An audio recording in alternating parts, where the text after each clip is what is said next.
the existing power line, you are putting in place new infrastructure. And until you finish putting in place that infrastructure, you don't show how the building of a substation somewhere to do so. It doesn't. It is after you have finished the new line or finished the new substation and you want to change over. And that will take you not less than a week to do. Why? Because you are, this power line is here. You are also building some substation here. Which engineer will recommend that unless you put this line off, I cannot work on this? It is not. They are lying to Ghanaians. They don't have any reason. So they have to lie. If you tell one lie, you need several lies to maintain the lie. It has been said that two things that are difficult to maintain in life is lies and luxury.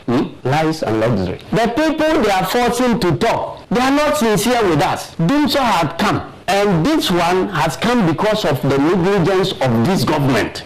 It is because of the actions and their inactions that has led us into this situation. So they must own up. The politicians must be speaking as well. And not just they should not be pushing. And you see, the way they have compromised state institutions, didn't we make noise about it? You change all the leadership in the power sector and put your stooges there. So the stories they are telling you is the is the politician stories that are being told, except that the people are coming with the face of not being politicians.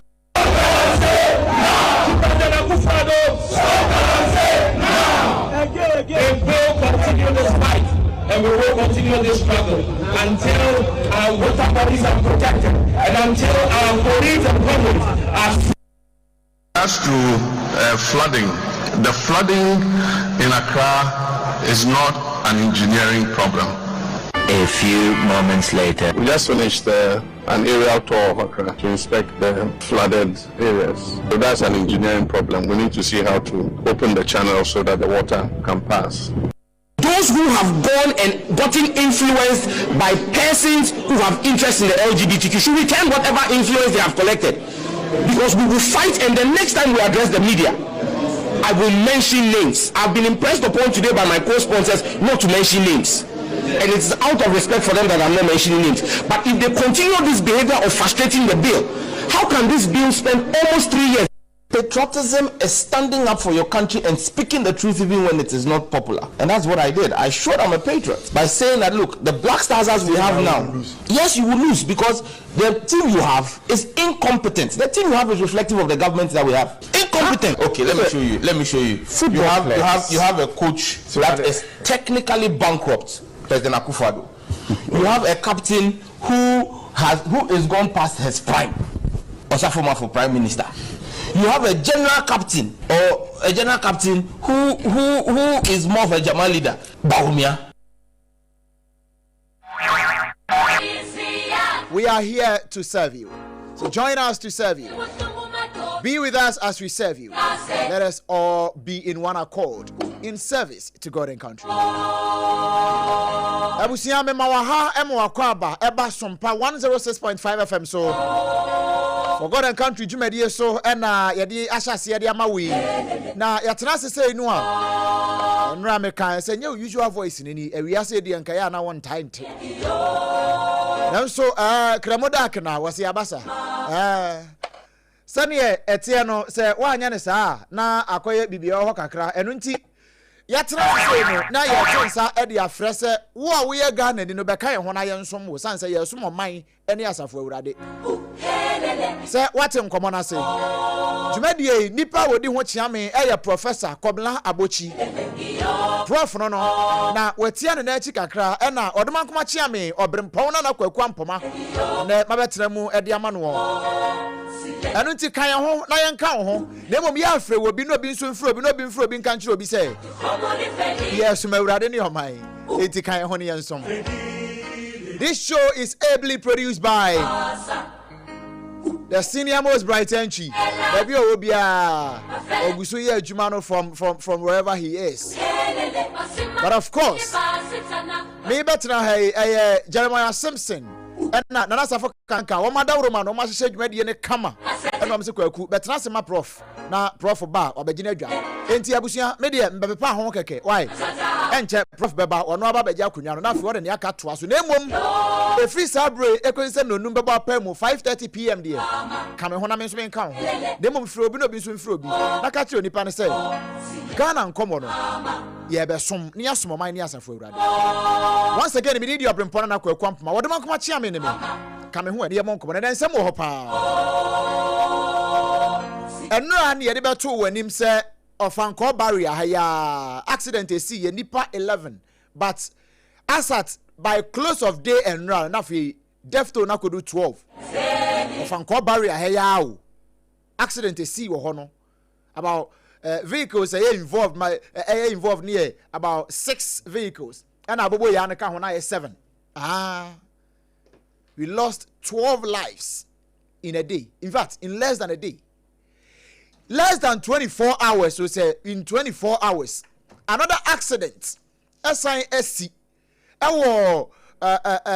Paradise Ufri Bunso now the wani chiremu what say osino unya tra nsutem pepe Paradise wona baby a rest stop ne wono saa ho so accident bi a si wo ho no nya asem kuma me no ka say nipa ne yate ne say nipa ba ko ahwe ne nkwama emu maako edu 914 eprepra eyawra hosem enam so ma National Road Safety Authority enura wo me de nkrata abanti ye bebo road safety asoye na ye ne o mabon komode afa the recent accident esisi wo yakwan so da bia ye ko weekend mpo a ya na metai kan say weekend a ye ko edie accident weekend ampa almost 2 months ago, from in fact for the past 2 months you know every weekend accident isi e wo Ghana adan bone ben e de na esi Ghana hai but ye bom nkomode ama wo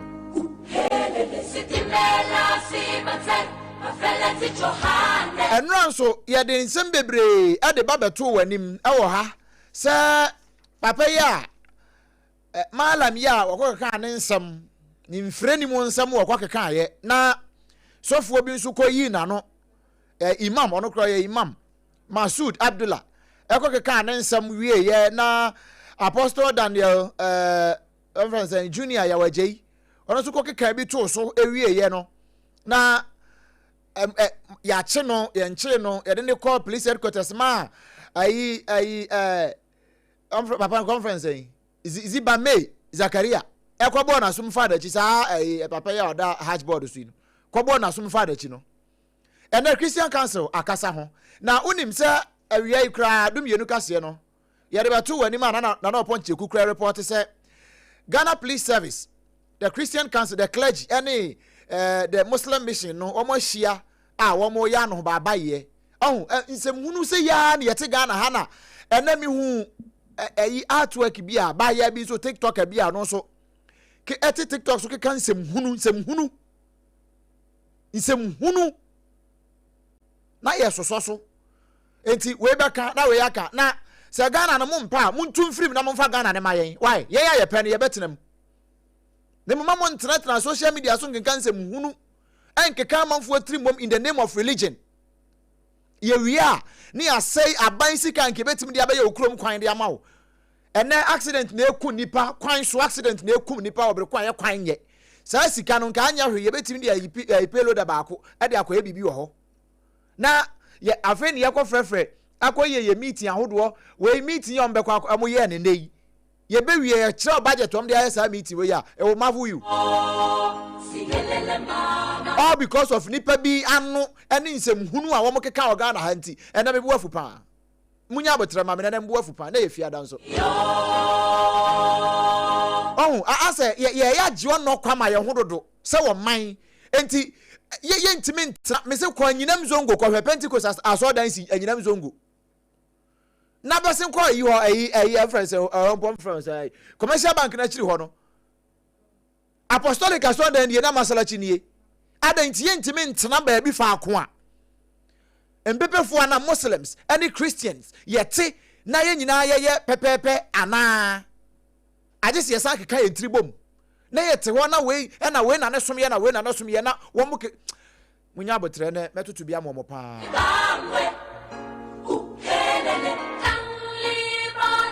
ɛna MPP for nso wɔn say Attorney General ne nneɛma a wɔyɛ ne Ghana ha no wɔn hu so obetumi ayɛ adwuma bia because wɔn ɛhwɛ kwan a ɔfa so gya said na tamaklo ɛma ne kɔɔyɛ na sɛ nnɛ AXA Energy deal ho nsɛnsɛm yi wɔn ahyɛseɛ tutu bi gum na sɛ Attorney General say wɔbɛyɛ ho adwuma wɔ Ghana ha wɔn say Attorney General nankasa mo ni credibility NDC nso abɛyi ano sɛ MPP for mu nya mo nsam keka no wɔn keka no na nkɔ baabi a wɔn nim ni wɔn ka ɛno yɛ nea ayi fo nso de aba nti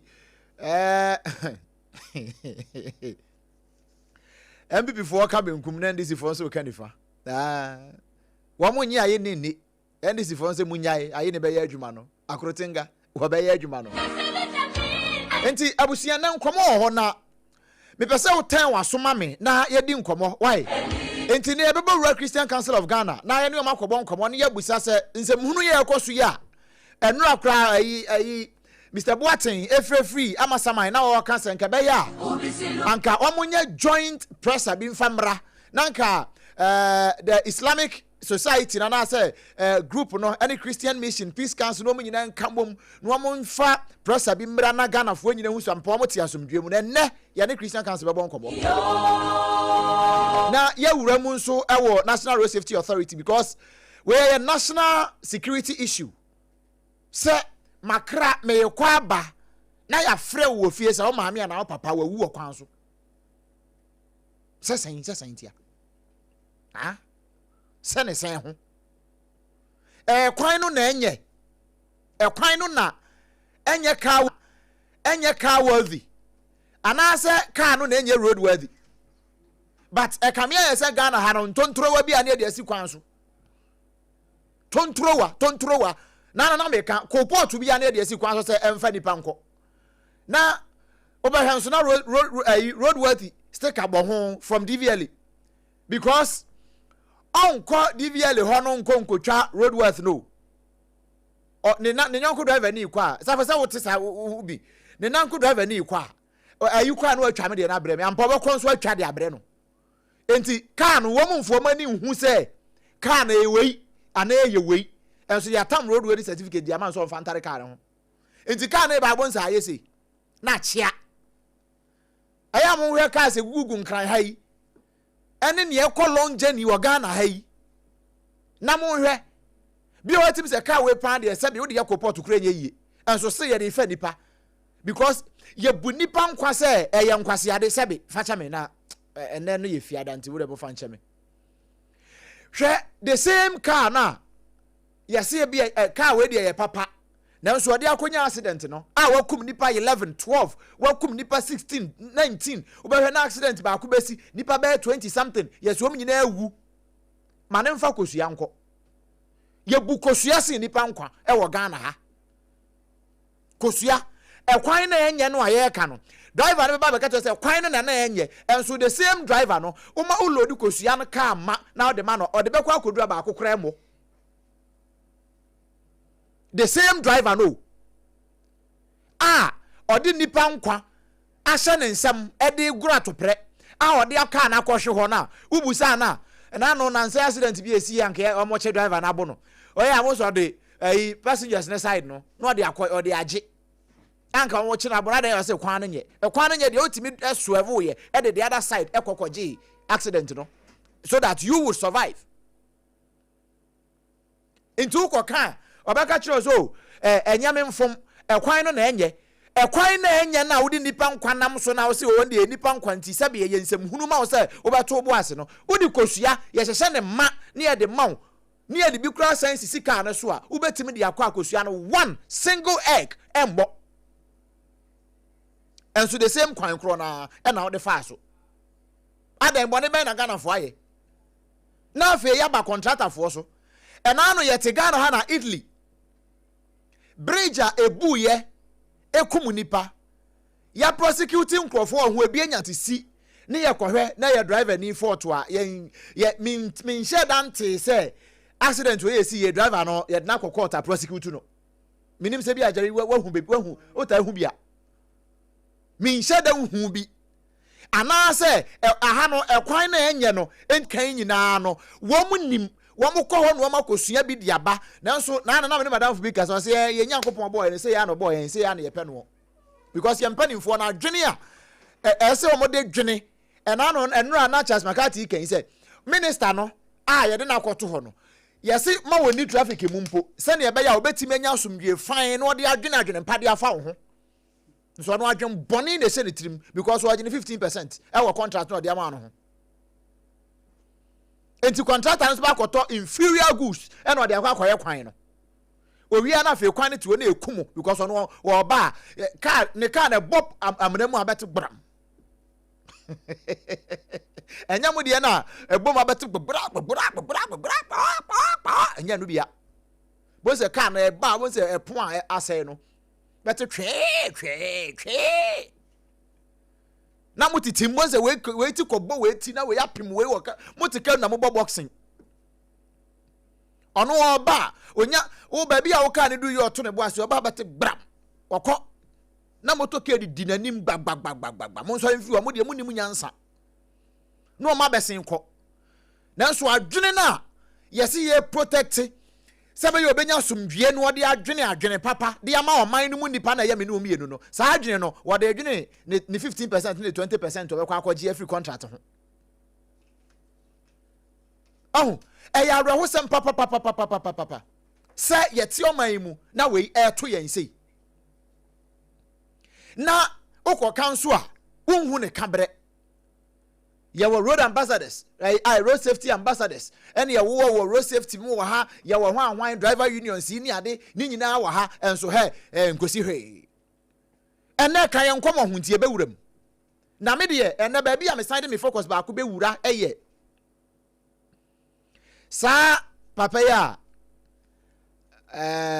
ma me hwɛ ne din na me mpɛ sɛ menya ne din n'ati Imam Masood Abdullah ɔno kɔ sɛ 35 years old small boy anyame ayɛ adom Allah dawro ma ayɛ adom community etibom na sɔfoɔ yi nso a ɔno so sɔfoɔ nso friends say Apostle Daniel Yawo Aje Junior no so kɔtena the other side ɔno so akeka mfrɛ ni mu nsɛm saa no ɔno so de a respond enti yɛte Ghana ha na nsɛm hunu keka ɛna ɛyɛ yɛn dɛ ɛna no me se ayi kantanka me sende wadeɛ bi na abaya bi nso hwɛ o de hwɛ ne nsɛm hunu bi a ɔka se ɛwɔ nfa kora na me hu ya de na ayira me hwɛ I say it will be war if Christians don't control themselves in this country. I swear we will turn Ghana upside down. Who are you to turn Ghana upside down? At TikTok so and the social media yafo into obi anya data 3 Ghana cedis pe no dey akwatena social media no okeka nsem hunu we yanchi no abaya we yanchi no munhu se yanchi no na me peda ya bechi sa abaya we na me sad na betena be kama dwen akire no wahu yetiti krom ha ene yema ye ho kwan keka nsem hunu saa ewa ha all in the name of religion. Na nia odi religion ne nam ne so na ba ye no in fact nia wo so no nam ne so ba ye no kra owen wo hu ne da mi busao nia wo so no say ye Christianity say ye Muslim say ye Hinduism Buddhism ene de ben mo hu ne da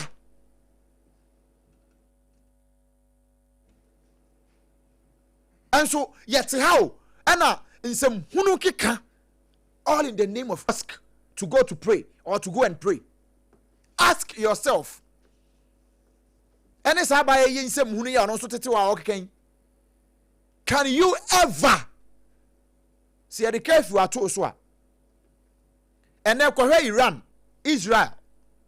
Se omutimi kura kosia dem so amu kosia akobom paya. Enie Ghanaian Muslim woman says, it says on TikTok live stream. Nsem hunu wei. Nsem hunu wei. Nsem hunu keka.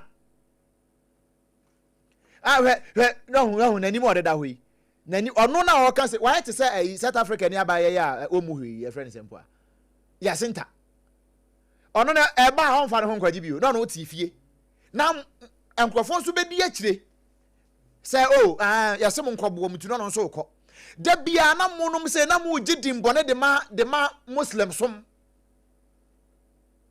na binum nso tete ho na mo nso gidi mbone de ma Christianity mi ho ye nyina yesi ye pasumdwie ye nyina yesi ye pasumdwie aba edi nti na o se basa me busa o yete Ghana hai yete Ghana oh eno na amanfo bebree ka se amanfo read politics into it, but me I'm not looking at any political angle. I'm looking into this issue as a Ghanaian. Na say oye o man mu ni ana say o man ba o man ni hu hia wa onke kan se mhunu sei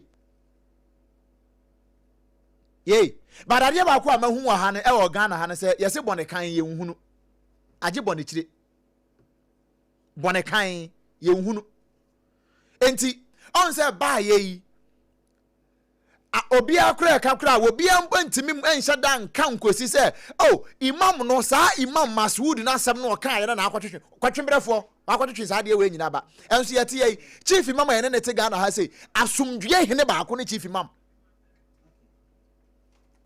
ye ma yankwa homa no so na ye ne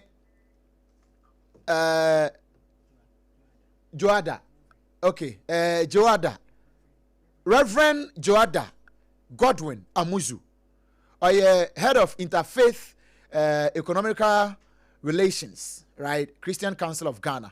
Yene no kwa kobo enkomo. Papa nyame asum die nkan o. Yeah, asujenta also. Na me pacho ohonam tisen yo. Nyame adumo. Ye de awurade ase. Papa ye da asese wa gibre ne ye bon komo for God and country. So na say Christian Council of Ghana more issue a presser condemning the assault of in fact Apostle Daniel Yaw Ejay Jr. Sanet here Efrim ho. Na me busa say ye say presser bin in social media no so more purported to have come from the Christian Council of Ghana more condemning the assault on so for na hank of gunensa obi born asum no mo so makasa de atia e na mbuza sa press na nam no eyemo mo na mo de bai yes any na you issue statement no. Oh okay enti sa statement no mami musa from this angle say e dey important the way my was Ghana ni etibie but something I got to do right. Baba what you mean ka? Yeah. Na me busa say e dey important na e wo mo statement no mu a e was Ghana ni bia etibie. Again no you see adia sa papa ni no you tell baba and you see no police therapy. Ala police headquarters. Adia ya no it's a criminal act which contravenes the Constitution and then the Criminal Offences Act 1963. And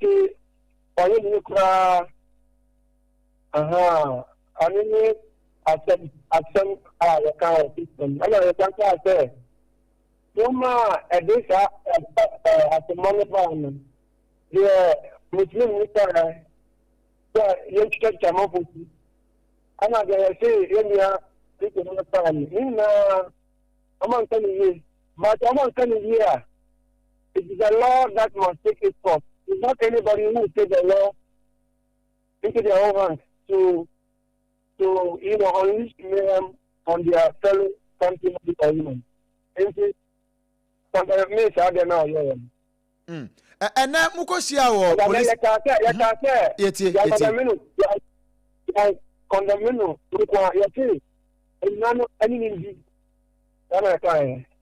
okay and now mukosia wo police headquarters all in the name of say yɛbɛpere asomdwe de ama all the religious bodies na yɛn nyinaa yɛatena in harmony ɛna mo kɔɔyɛ no na nkɔmmɔ no te sɛn odi kan kasa mo hyia baba no wɔ hɔ na how was the feeling like ɛna nkɔmmɔ no kɔɔ sɛn madawroma in fact nyanya do bidia kɔto pa na yɛdafa no radio yi sɛ na yɛda IGP yeah ɔnya nansa this anka je be tun ka nye ko da mo ko frɛ mi amon ko go fi sɛ aka ta to na ya bo opopo to no ya ntase e ta ni na paka ya na ya bi ni chim na aje amon ko ko ma ba ba ya ta ya ya IGP sɛ no ni ko so ana mo nti asumdien kwa na ka mo se family ba in fact the government said keep him on we pa 100 mention that atanu anwa senti a month to me by and I read from Christian Council Ghana Pentecostal and Catholic Council Catholic Bishop Conference and presidential for interfaith ecumenical relations and executive director of the Peace Council. I will not buy it. Now, I told my account, Chiawan said, I see a big year somewhere here, they don't understand it. That guy now, ball, when you're not so. Video evidence, you can't deny. So, the minister is a politically exposed person. Politically exposed, highly exposed. Now, I hear religious, you know, I don't know, politics. Partisan politics. Donc, into yes, you're passing the Sabia, IGP, any upon me months, into months, the account, and say, okay, let's idea. I tell you, Castle. Now, money give you. Yeah. Now, we have about guy, religion, and now politics, now are the entire tower of money or money is the but then yeah, Naminti, the check, Naminti, the check, the photo, in an board, a couple of two, any imam now see, in time of it, almost share, and now, we are the important chairman. Yeah, just a phone. You mean to check? Now, the share council, NCU. Now, when Daniel Monday, Peace Council, Pentecostal and Catholic Council, Ghana Catholic Bishop Conference, any Peace Council, and now, Interior Minister, you get your Peace Council, Monday, 11 o'clock. Now, the son after a day, then I get to charge them. Interior Ministry, and a Peace Council, and I have now, as I said, Bidia, after you come. Okay. So for now, Apostle, I don't know hobby. Oh, about na ai saa chie na omo chi no say ye police for na chi no ana say wan for na ebe chi no ana de handcuff agu ni nsa no yeah but it's police for chi because there said you gonna put on na police for omo attack into omo na omo de handcuff share ni nsa na papa na ogba so ono to ejuma o di no only police for no omo nante because I think I'm Prime Minister. I given to the Prime Minister. And now I have not any or hard ball to any family. Instead of telling us to do one check in Ghana, no one people are wearing their political party colors. They get observable. Who will be showing you how much you need to be so? Then I put 2 minutes time on your money thinking. Or no, I can't say. Or partner only. The other reason or yet I am. They say, I make a car first. The thing I mean, you have a character. You don't have one as soon. Also, or no, or show one chair, Uncle. You have that time a chin night. yɛdi mana yɛdi ma papapapa nanso ɔno se ɔde akyɛ a yɛntumi ɛnka money fund kyɛ ɛnyɛ nkurɔfoɔ nkyɛ kyerɛ no no ɔse yɛmfa nkyɛ deɛ a yɛso yɛfoa no so agye te sɛ ɔmo na ɔmo hwɛ mmara no so ɔmo pa yɛtwa yɛmfa nkyɛ chief imam se yɛmfa nkyɛ nti yɛde akyɛ sɛ yɛbɔ mpa yɛkyɛ ɛnsi bi Every adequacy Monday, no. Is there any other engagement? Christian Council, mo be ye. Ebi amone Pentecostal and Charismatic Council, no. Any Peace Council, mo be ye BB separately. Ansana Monday, no masa akosia. Any Interior Minister akosia na. Oh, yes, you did. I can't tell me now. Tell you, I'm going to go for there.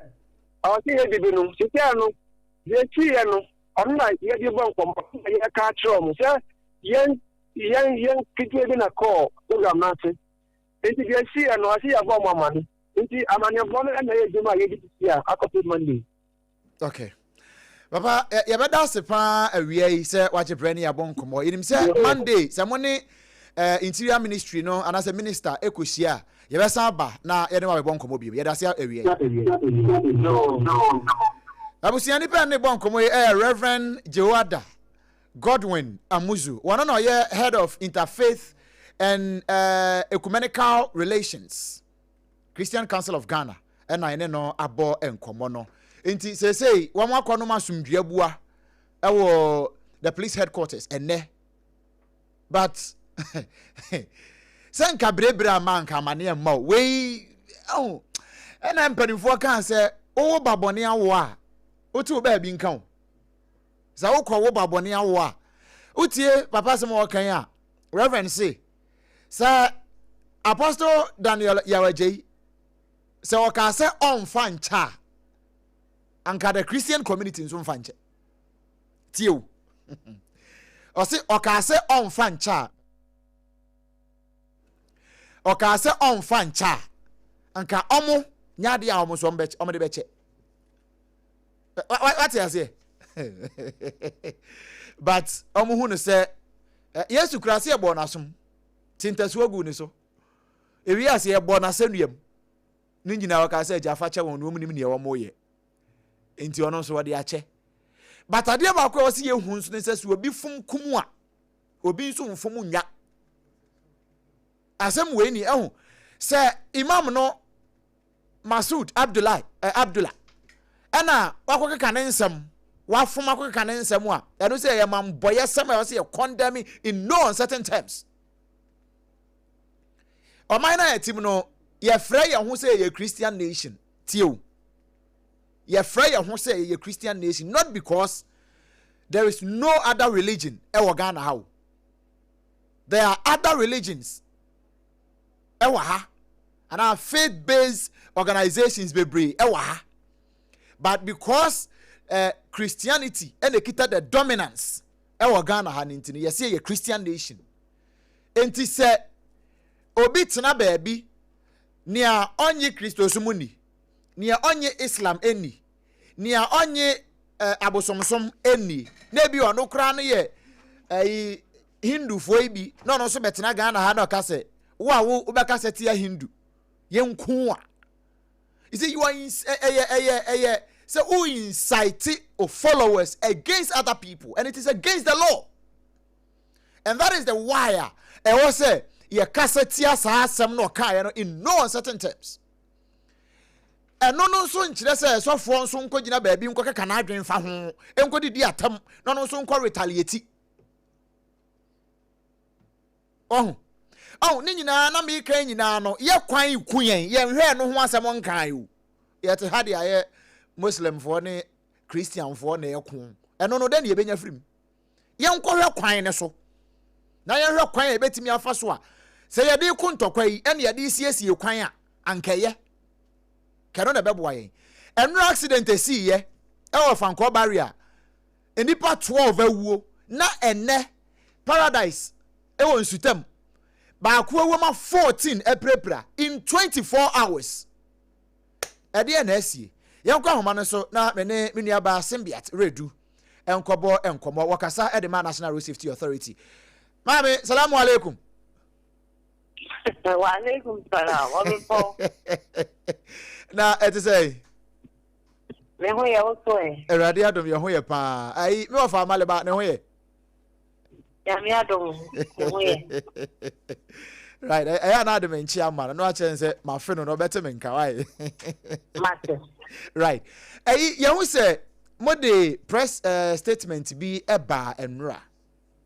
Efa of Anchor Barrier, John Tay corridor no, and no accident is no National Road Safety Authority, Akasa de afa ho. And then so there's another accident, between Bunsu Junction and Osino, Paradise rest stop ne ehona no so nipa ba ko ewu 14 April. National Road Safety Authority, akwanhia bebre ba ACC Madawru mo. Edian na mo ya fa ho na mo statement amode ba yi ase ye ne sen Yo me da say ye na ye nim say ya gen say ya befa ekwan so edi dwuma okwan so asan ene enipa ebedi nkita ho na say dia esese ye ana ne ye bu ye ni guso no eko betimi akowie akonhia Emigina enra ene yehunye no na ye wo safety die eba ni say ya asefem papa eti say nya yanka ye nti akonchia da na unfortunately yema ba ko ni bi no eti ni take akonchia tu ha obi ho aka wa ha statistics na ye bomodin so ye very reverse no obi na yenya na cost rather unfortunately and the issue statement na you be kan ye the man ebusu obomo ayareshe ene ayaresa a edin na ya santufo say eba ni say ya na e wo say kai say ya kwan so no enye me bebre koso ho na mo ya nya hwe yi a ya ye say emfa yenko ya na ye hwe mikasente is there no ni see even though say investigation she mu that so koso no you will clearly say yes say na enche yi ana e man ko yita it is a time pure ya ko ma na ye di wo kwan so a then e so say ye it's a say you tree of what especially mikasente ye di she mu say or how much you education 60%. Or how much you education if mikasente na do many bia okomika olusu judgment or you na great over break here the breaking distance there bia e also it say olusu olusu control kaka apart from judgment no otumi olusu control so kaka until mikasente the name of the ana eba ebi on so meka san wasem esan na de ba ko po e de so amon ene se ebe ti ni kaso the meeting mechanics were akwantia dey ohamunti no de tia ebetumi apeso egriho see your statement are this ye two no bisaya nchemu kakra won no ayi ade abako a aya na me tena radio so na ye ka akwanhia asem a ya tai kapa ye apart from America Tente ye say head on collision head on kwan ye dualization ohwe na esi of Anchor Barrier ya say no de dualization wom but hwe nipa afam hwiri wo nkwa eya na apart from American Tentem no de ben biem na san ka ho a still ye wi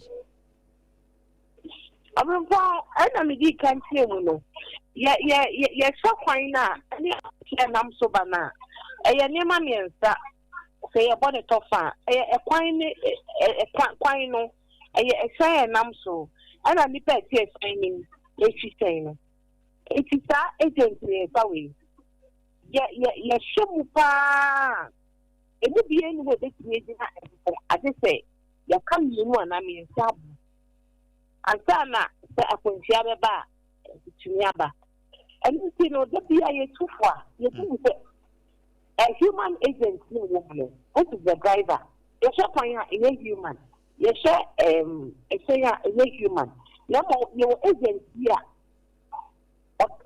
That 3 agencies or them. Also, apart from the Odin Chicano, and I say maybe one. It's a Subain. Subain so daddy. It is a say you're too full. So they are now and come 80 kilometers per hour. Number Nazimono, the car near Carmelo, a fine leader.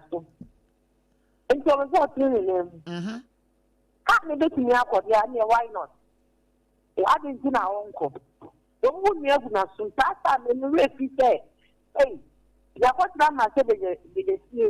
After I'm say, they are big to say you're then Roma. They're big to say, or you're bang a big on a round from what else. I think the kind of 60 kilometers they are. That and near Mata, and I share you said the one. Did be a better than our top for money hospital. And it's a human behavior. A fire who came up to and a dual carriage with that. Let me like I said, never be blown one of my contributors.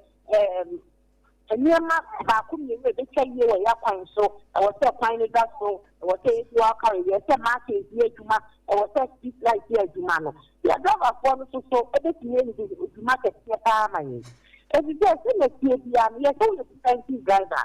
You understand what I mean? You conditions no fine so here. No more so when you're defensive driver. Now when you got responsibility to the over the business you are. Every it's not what I understand. I was so who are about to turn out the exercise. Is you a minute? I want an assistant. Yeah. If you are Macania, what will you show? The best thing now by any so best to be captured. And she'll talk. Can you do? They know where you find her. And your mother was to have a boy a time hazard.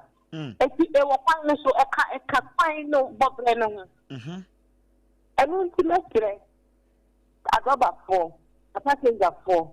A baby said, was a step, and you also a so. Now you saw no anything. The brother me, and Mamma, but what do you say back to me? And you can hold back. I passenger for your best. I want to tell my young hand. I want to talk what they are about to do. They did that. So you need to show you might be out a year to out damage. You know, cannot say M1. Cast out through her. What about to me? Can't you thank a double? I can make a nodding to go. To me, Castle, every time I party, every time I get muscle. I ain't can't say, I need to be so. But I'm to me, Castle.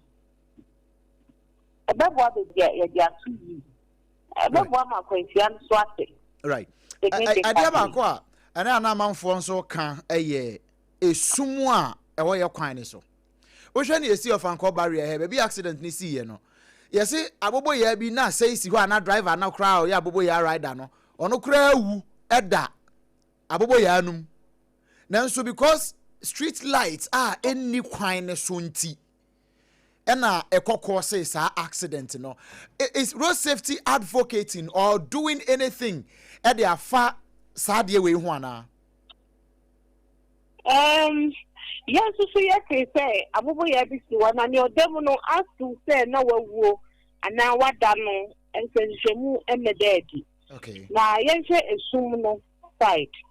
You're quite no, and good one, no, you can't no, and you do also. Now, you 2-1 among the one. I am as a road safety advocate for street lights. I hear Juma. Oh, yeah, quite apart from street lights, traffic lights. How's that time? It was 1 second.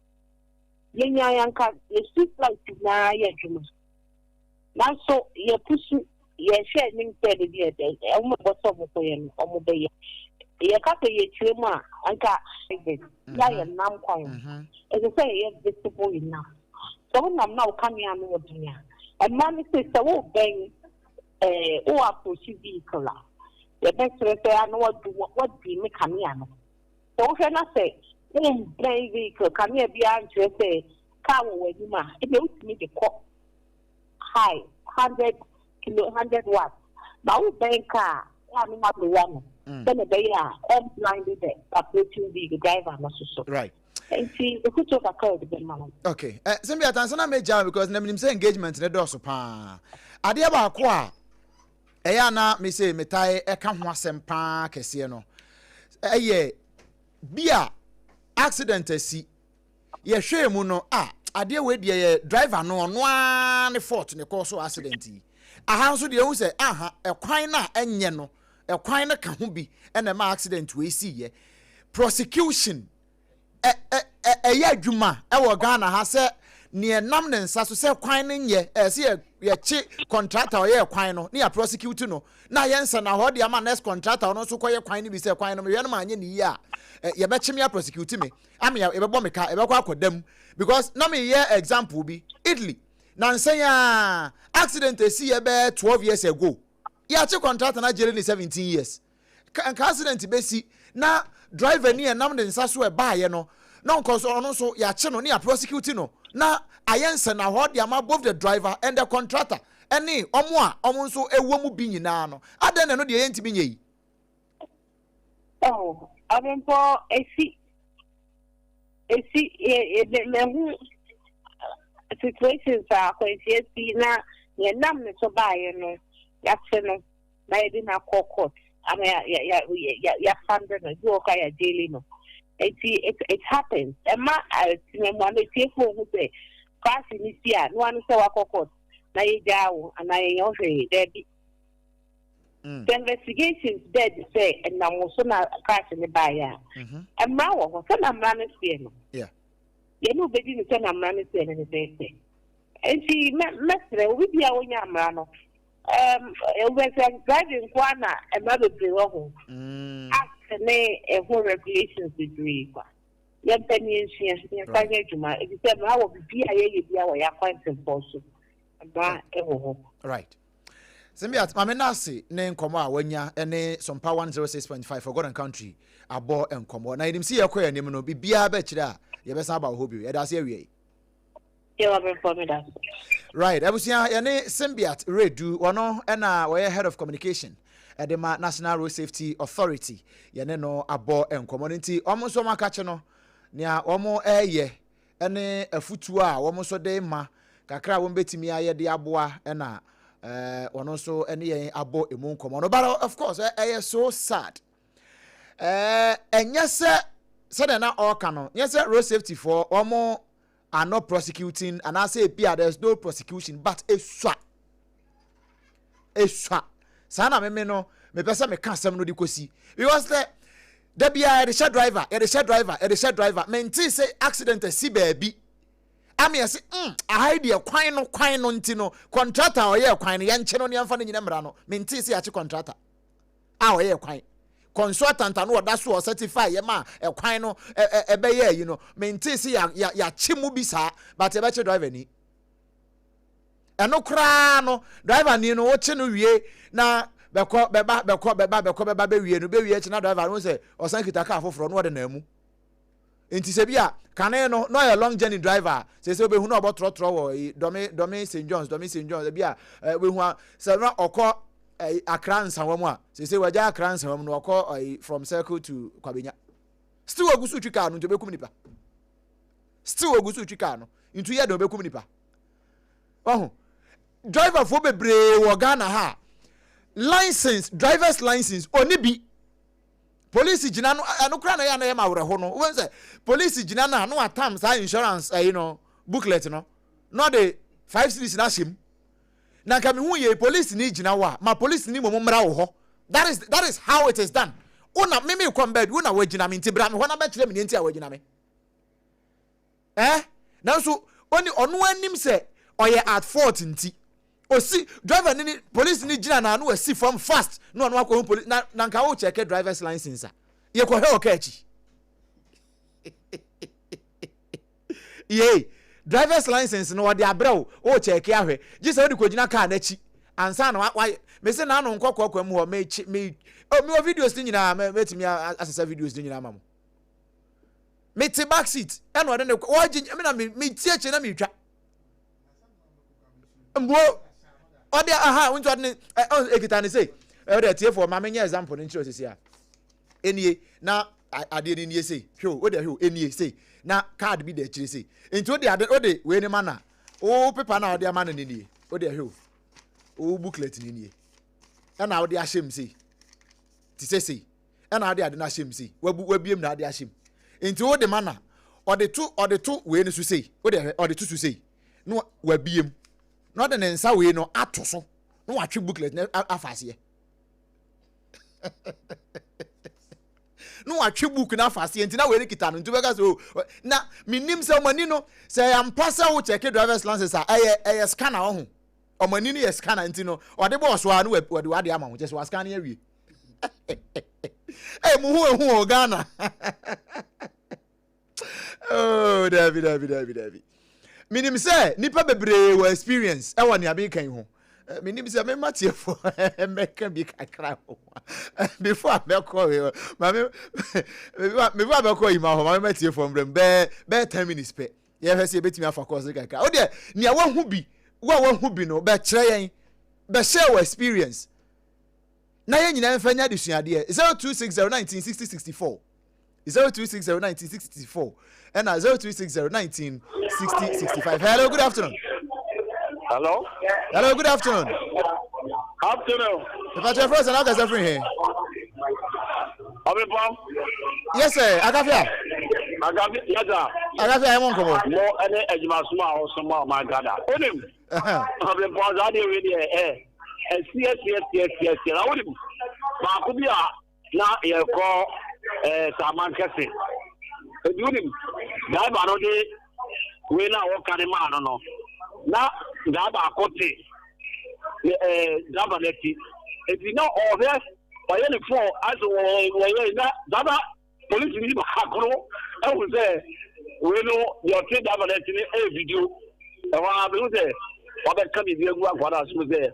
About our Tika, you know, a video. Hello, good afternoon. Hello, afternoon, Brimpong. But why not this year? Ejadan SOMPA Ejadan, ye, Fachame. Ejadan, bien Yo, this is asking to the basis where you can swim. And said, you're fire green course are there so. Couldn't say make before no model for count. She said, there when you know highway. Not making music, Master Baton with some money. There when you know how we get us video. Now, so the first in the bottom. Now, okay, all drivers at the same time. No, it's a car. Eja enu koda nchen che akra ntan police for net and people me bo mo ba so kakra omo de bribe in the balance is omo check omo nim se na o kan de em say scam we ni but not if not the with who come off from Kumasi ko not the way eja she say okay devil ni ba police so send them go quarantine ni de nyame kan omo to me tiao na devil ni we jina no si fom no akon ho you Mammy be a deep what you say. Then that's about station meeting. Okay. Yako Kwansa Yaban of Particular lady. Do about 5:30 to 6.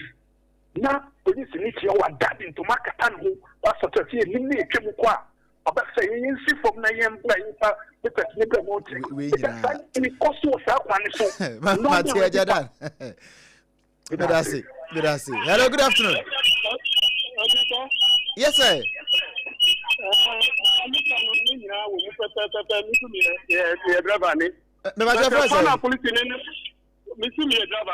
Okay. The police in Sarfo, I can have no police at Mamuno. That comes to our super or the Brapino. Can I 18 was an old woman? I can put some baby in South acquire police in the fast room, and one or they fast with Jiska. Yes. I say, if I'm Colamuta Mukom, the Shamuko, Soja Feda, Banita, the constitution. And you should be not even to go where at Manua, a conversation at Tunican or Tunican, Anamua. Aye. Musha also. Mate, yeah, that's very. Hello, good afternoon. Good afternoon. Everybody. Everybody won't come over. When you my power here. You might see. I'm sure I'm going to watch it. Yeah. I said, no, yeah. So you Canada, yeah. Over Central animal, yes, right. Teach you animal. About the sea, I see animal, your friends Central Police Station oba be see MTTV learn no a police for na ankasa ekuta wo mo silences cover no sa cover no police ni a ojira sa kwan to bia obi wo no ye no a no de ama driver no asma mekan mo ho dance here ho no mo atse so we challenge me a ojina o da bo chira Saturday I don't go on Sundays, you know, what no problem, what never do on a share. Police in India, I know the Madravano. And your friend over what the Madravano. Monsieur, Kingsway bus of animal. And the bar about the MPT to dance your own. Who the fuck on traffic light now? I said there, Dano. Charlie, the traffic light, move. Traffic light now, if CMPT, you all move, HMS, CMP, no. All would your friends on the year. I don't know the American, and Ghana, Hanaman Casano, that would get the end of the Tobaca. Because the local point in the more. She can't get Jane and Sunny and Fan on them. All on the crowns, you know. Oh, could be Unipa. I give you on country Ghana when you go to Unipa, Yanisika. What police station? Your boy to get there. Yeah, oh, Madriano. I know could believe for no police on board go 3,000 cities. No, no, I can't get to. When they talk, I attended and I found it. But everybody and I did not say. According to now, can I have a phone? I don't know. Don't have them the blind as you move. To tell you, okay, contract the more. What was your call? No, you're clearly. I'm not to tell you. Politics, you common contract. The common contract is when you're fine. I'm not to tell women, call baby. But every family does it. Kono Bimra, na emfa course in see. Na kwanso nkomo no eye bebre. Oka unweda. But yenso ye bekoso aka. Na no na ye from Road Safety Commission, National Road Safety Commission. And one more prayer see your authority. Yeah, your authority. Now you have powers. But still. Well, maybe I'll be fine. Me have a brow here. You know that. Oba. Brahima. Senior. Akwaba. Yeah, ja. Na hono mboko de. Nyame adom ye ho ye nam so. Nyame adom ye so ye ho ye pa. School mboko. Nyame adom. This week na ye dey ade kire ba wie. Oh, okay. Nti enra me rap here put me regular classes na me adom a wo chena Saturday anopa. Na me the last one so akogu na ye timi ahome kakra. Abe ne de. Adwuma no so. Baba any day. Forgotten country. Forgotten country. Me name o ni share remarks na bada me ho aba. Say media. You see. One of those things are all kind of alleged but ye nyina control for your suma ye hu. Na we put it on a lighter note. Estate be on the area ho. Okay. Now I think Monday me were inside or more pharmacy 24-hour service pharmacy be ho. Me call akotodura no pa ma madam for bi na me ro na me hwe omo kwan na me say Ghana ye nim kwan ye wo hu December ya na ye estate inside ho kwan no this is a private property. Wow, private property.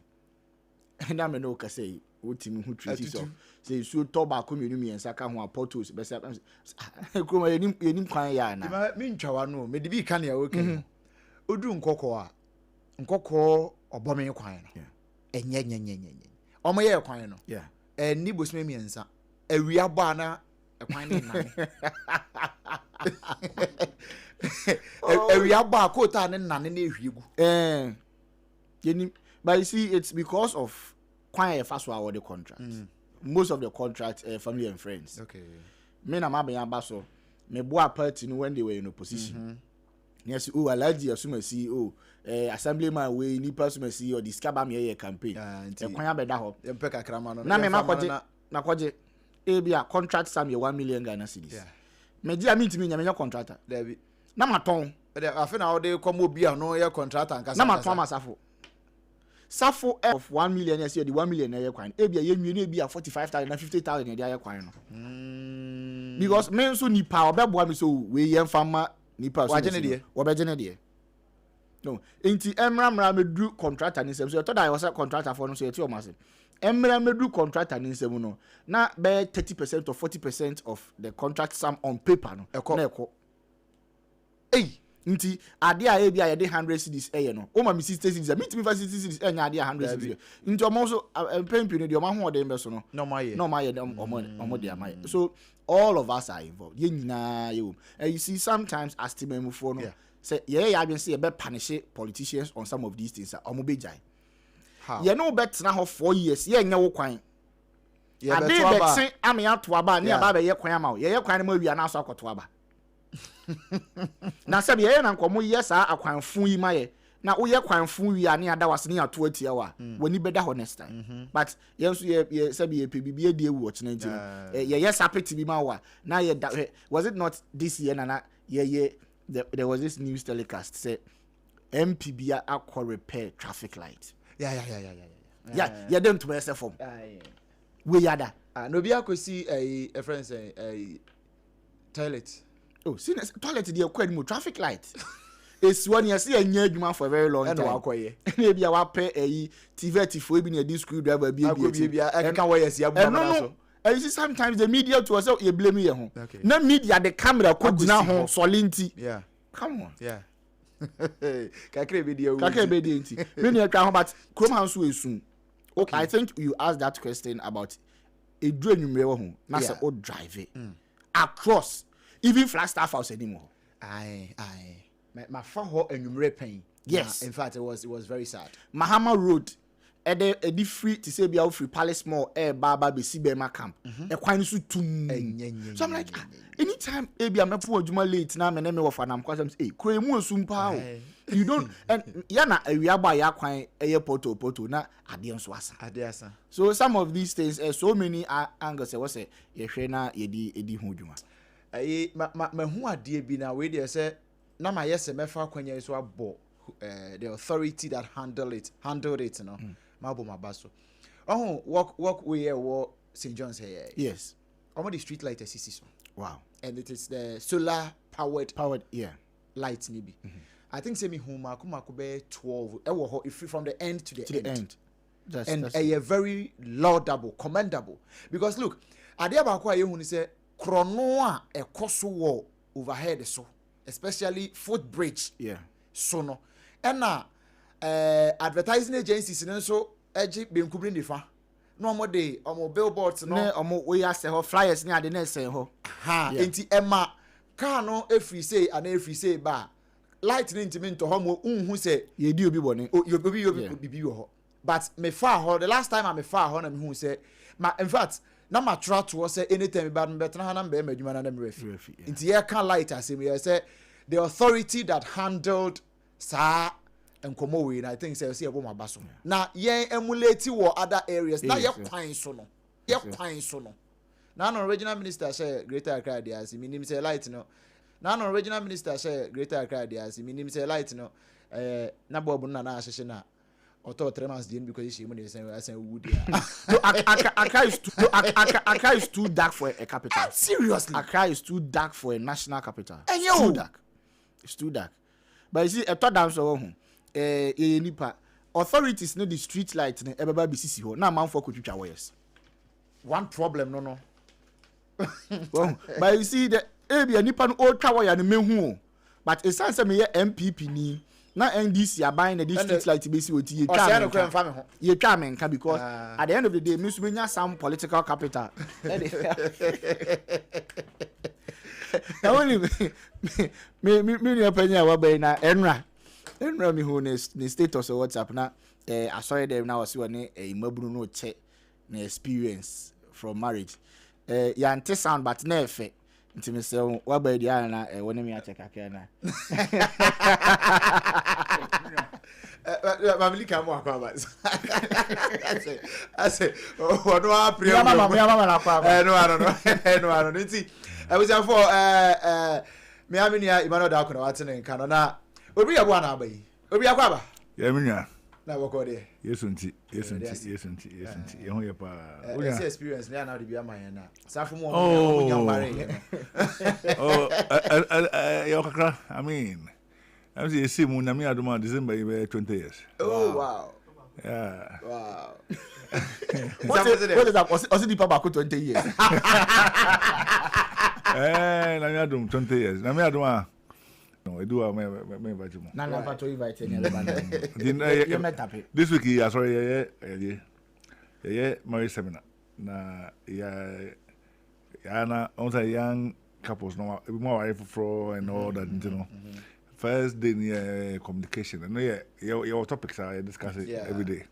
The first day near communication, second day near dealing with your in-laws and then intimacy. Okay. Intimacy in marriage, and it was awesome, wonderful, fantastic, awesome.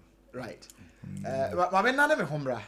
Da me ba ye be ram komodo me ye pa. Ebusia forgot a country so any RSYD Norwegian Studios e kan ho na yesom wo Malam Abase of First Kokoko Streets. Say a filmmaker, photographer, and I say creative director, and I open professional film studio, podcast, and I say be a setup for special events. Be now do any achim RSYD of VG Studios. Now you share abo apa. Obet me afraid 0574 715 778 0574 715 778. What when you make be a dauruma and what my so yasne. My nani ho si mapemra ba ye beto aso. Munde dinam se menya foreign call. Hello papa, what about to be a new? Say me free London, echo US. Eh na no crowd wo kura from me bo mamania. Na papa mo ho te say. Awurade aduma haboko. Na ko jejesi, echo bosim penemo. De woton adanse ho niam no so. Wo hye ho de. Oh, wo hye ho. Echo ba, mesi wo boduma kura sre kane no a. Na wo dro US won so manfo bo ndin sa na. Eh papa US hakura de. Na ko jejesi company limited agiba bia. Wo Holland, Germany, France, Italy, London, Canada. Eba adensi hu niam dia. Obian se na ko jejesi company limited. Na matese wo bie depo kesie bi e wo kaso a. Ehwo na wo bia koto adensi hu niam. Na eye no kura papa. Oh, eye no kura pa. A police station in Chenhua. Hey, a kuoba sempre monono. Onye mereda. She, we kura no miensemua and we be en fufro yawo. Baku obua kwase paase kumase. Ene baako so pokura se nkran ha. Obia se na na kodwogesi eye bemaba. E wa dansi mu. Oton cement, iron rods, banding wires, and adua plywood and just say the board dance ro. Te se bibia e de hye e dansi ase de ko wie. Depo no nyina nso eye tufo bo. Wodu kuka mu a, wodu kodwa free. Akra we kaswa depo ene pokrasi de no kra to nchen a wosa wo bu akoteman Tantra Hill Iron City amanfrom wosa bie depo kese so e wo Koshiman Kumasi sepase depo no kra da nchen a ebisu magazine road head office no wo bie depo kese so e wo da de ntam edwisu Akra road femesa opposite Alaji Celia ampaba meboshen Tanoso Breman and a Manfrum. Numbers of man for the fray 0244 313 752 and 0244 41 93 Nana Kujesi Company Limited. Hey, a Kuabas in Primo. Special local foods. Abakade. And yet, Dianini, you were Dianini, and young one was a Ghana ha a hemfo, a yakasia, wedding a cassia, party a cassia, Samu Pebebi, our best several Mawo, say a buffet and Wamoye. Say ye local continental dishes are. Will be a channel near Hajia special local foods. Ewa hacho atomic equano so hono. DNT friendly local foods in say. And you want more year diania. Not one more tam. Tomatoes are pro, Merqua pro, Jena pro, Gallica pro. No idea diane say. Eya bontina diane. Edian bisa. Debbie Hajia Strunyame. 18 young one was a Ghana ha etitire. Say ministries, agencies a cassia. A year a himfo. Na nano ma himamo. Womutrans and womusi ye bedidi ye didi eziban ye didi a wo mo se monfra Hajia special local foods if is a hono and aduane no ekoyi Ghana ha ba bia wo mutimi servo Hajia special local food pese wo fra eye 024 63 59921 024 63 59921 and as 059 479 7215 eye 059 479 7215 for not with them.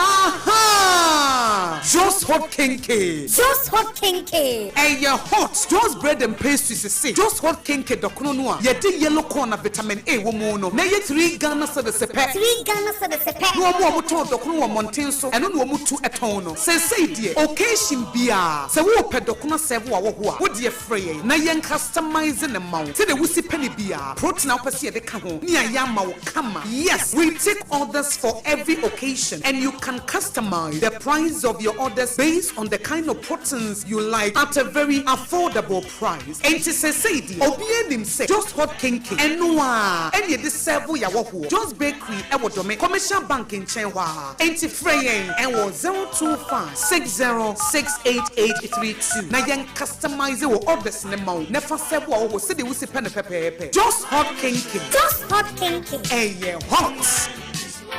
In the stillness of the morning, before the noise of the day begins, there is a sound rising, a sound of prayer, a sound of power, and a sound of victory. Yamawakwaba was SOMPA First Service. I was SOMPA TV, SOMPA Radio.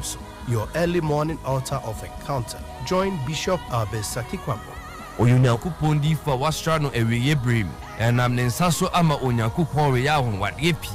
Through this prophetic platform, destinies are aligned, burdens are lifted, and lives are transformed.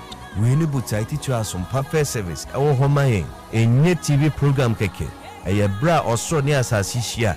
Eye bro nyankopon kasa chenema. Set your alarm, tell a friend, gather your family, and let the Spirit of God reposition your life. SOMPA First Service entwa wo hu hoda. Eye dwada kusi efiada anopa. Anopa no num kusi anopa no nsie. Fa woda no nyina share radensa. Na erade beye.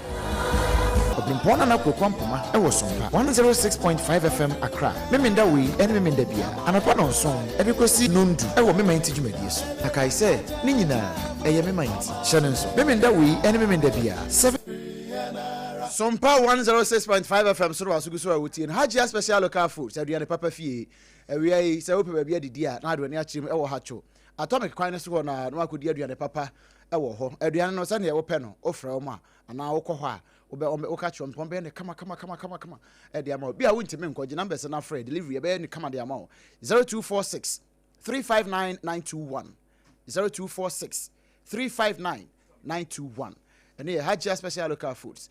Uko social media na so TikTok, Facebook, Instagram ni nyina Hajia Special Local Foods. Owo ho ya obetimi ahwehwe na chiri akwan. Ya no anu musupa no ye kasa natural mineral water supa no nie moden na no nombi na enkoyie pa emfa won se wona monten so wona afie ukọ adwuma mu anasa adwuma mu ankasa mo wono mba no musuo papa bia no ande ametimi akanfo de ama no eye kasa natural mineral water ensu papa abodwo nsuo de dew ya na wanombi na timi akoyie pa ye wona sachet ye wona bottle ye dispenser na akoyie kasa natural mineral water abodwo nsuo kasa lama ventures na de nsuo baaye owo Taifa back hospital na chi wo pe freyan ewo ahoman so 0206 469-430 0206 469-430 na one yen abo enkomo ma afi me nkọ na me ne abejafo emmo enkomo ima ma me sha se mfiri ho say road safety nkomo no the accident no minim se bi ya kakra be ka ho dia but okay re ma mentio o can say alleged yeah but ye ni edi ehu control so man so ni eni but ye best say kakra na ye nso betimi aye say ahyenkafo especially you see okada for no so yeah kakra you see it was a political promise for whatever reason say you know say app for you so the okada for ya so who app bia I'm friends say motor rider is okada rider no even uber yeah they start taxis you know there is a hono so na ehu kakra right because one of these African countries omo put the pragia me say the friend say keke say your friend pragia ni be with me order app no so wow but almost na ya most of times I know more recklessness some of these accidents ever enti ye best utwi moto utwi keke ye ni ye kwan so sometimes I have traffic ni bi wa hu car ba ko pe bi na de nanim abese ho true be 30 minutes no bi agina ho o ko of domi kwan ya so DVL kwan KFC building any adesima infin ho so kwan na free DVL ho ba yeah edu anwumre na wo kwa ya ahwade but mama me nka hwe ya ahwade omo free DVL ho na ba be wuram no ba akofo no wa block ha mama fa ba ko nka ho Flagstaff House opposite okay omo free police headquarters bar 37 okay who say wo ye frɛ ho switchback road Edinkra Heights anymore say anymore do kwana me nkobio but around this time no be kono ma dane in one way oh omo mu free headquarters oba no afa sa lanes two ni nyina enti se wo ba na se wo se wo fa wa wo so wunya ba bi mfa enti ebe na across huge traffic and one time manim na nipa odam ho ye memobo ambulance o na ambulance enya ba bi nko because omo mu free ase ba na for 2 lanes na omo mu so free so ba na ye omo normal route no omo so abe block ya si afifini be 30 minutes na ambulance na obi nko no bi ababi Ghana hands when yansafo ne do so sin sebe nkwase afo senior me di traffic ma order boat pay ni say ma order app ayi pay me order na ye 30 cedis minru circle ho ba bi na driver for recklessness ne careless traffic achia me bedru mi fie na 1.2 120 cedis obetia say nipa ba ko twe ne to ama obi awuram anka kwan ne be ko no ya je aboso ne yansafo ne do so nana yeah Maybe minim de but me too kind pa me obi me too kind pa last week na ma but I'm checking on my mic na say hitches kakra bi wo eye chichichi kakra na me tio me say me too kind me obi me too kind pa last week na ma asante achima go okay me too in fact me too kind next week say me call na me adu me call new adu ya say okay me too kind pa na de bia me ka say asem be brain na esi no drivers no I'm telling you say na too kind me you come na me am drive me car you come na me drive akwantu a me yeko na makoda na maba there's I don't know what to me car bro so because yes driver dey do wakwabedu aya driver na dey ko speed ko na ya den seconda we no kwa fair enough na bi no to ko speed na onia be say o tika nim na o drive na o hwe obi di speed apam ni na mu saka bi bakra onim ohun nanim o enso o twamu na o I mean who does that me car me nya e pia wontin akwa be car o me car is abontin e pia akwa be car no praga obechuchu sa okada oh last people that na me independent musunya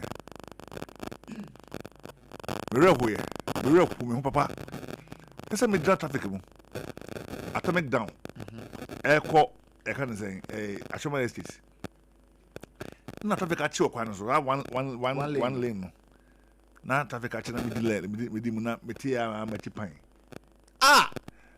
because here okada pai me tail light wow shoot a pipe me tail light I mean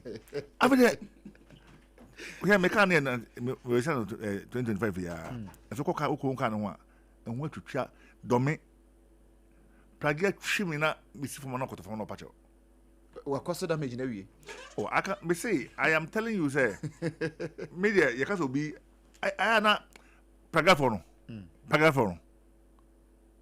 Chale unya me say me nam kwan ne ho say bia anwumre say na me nam kwan ne ho bia me call railway ho ana me nam market kwan no mu say ya wonso mu di match ene obedi match ababen na me mu say me nam forma me nam kwan ne ho opese wo twe ho no de praga no be fa ho enti pedestrian walkway kra no say wo sorry ho no messing me say car me ga kan you 25 registered na so ko ya kan no ho I say oh na I know so be who officer dey wa na na o de car no na I can no find masa we one funny thing oh sorry and number class virtual class and I'm a lecturer no or can be about say old driver na who say L ebo bi catch I just say new driver Lena and new driver we P highway Lena yeah say exercise nipa na fe na wo sua ka ni se munye de ntino aya na wa hwe ho yi but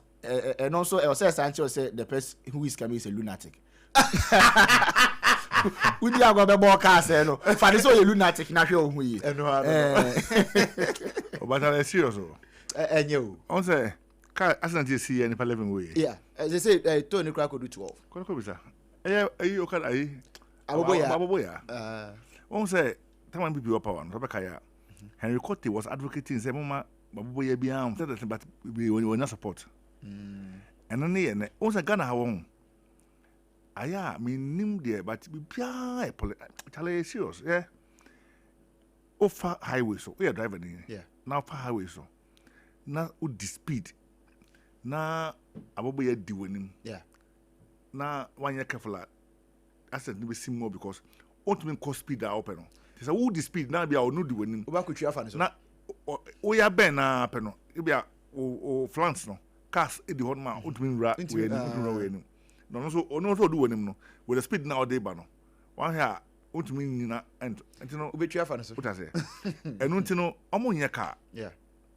and we say mo fa highway so accident na see no so what tie omo e clear abobo ya na cause accident no so was asay si ho there be all ba no okodi obi enim na car ne ball no na so no car no di kan ball no abobo ya no okay and the other cars no because no si kwam no cars no na edi wono ma o so mo dana o ma fa abobo ya no so e si kwanim no de kan wu and you know e si wono cars ni bi e down mama slow down so cars o say wo ba so mo hu mo ni mo so yeah to do wono na say too late to the bow we no we da bow we ma 6 cars so and you know I was see a yemra abobo ya enye car say omubody fla because sale I serious o the three we do machi na bola yigu bola na yigu na asa enye na ye hu na ye hu enye kra so and you know say be emra bi na abobo ya no be adwuma wo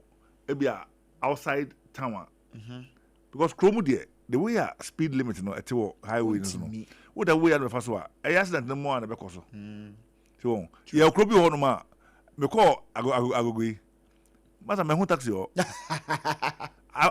but you see outside Accra in Accra you know the you can say pressure na cars they call you unya ho and almost matter say na ya juma you know okoba bia ye bia kona bia yeah but Accra a busy place obi a pe bia continue o da bobo ya the villages no ho the same thing o ko ho a abobo ya no ka be taxi crowd there baby ho ma ho no na former Ko West MC me can be am the hoye example omo we say Central Business District and sese praga be fa ho o fa ho na ye chiwa ye betimi omo betimi a chiwo de akoma police for and it was working inti mo be ye adwuma onka se mo nya adwuma inti omo ba bi omo aye mu station o fa nipa no ha o de na ekosi ya mu station wa ha inti o ma Central Business District no o ka se Kumasi na komo ye bi o so yes omo ye demonstration prayer I want to say omo so mo pretty outside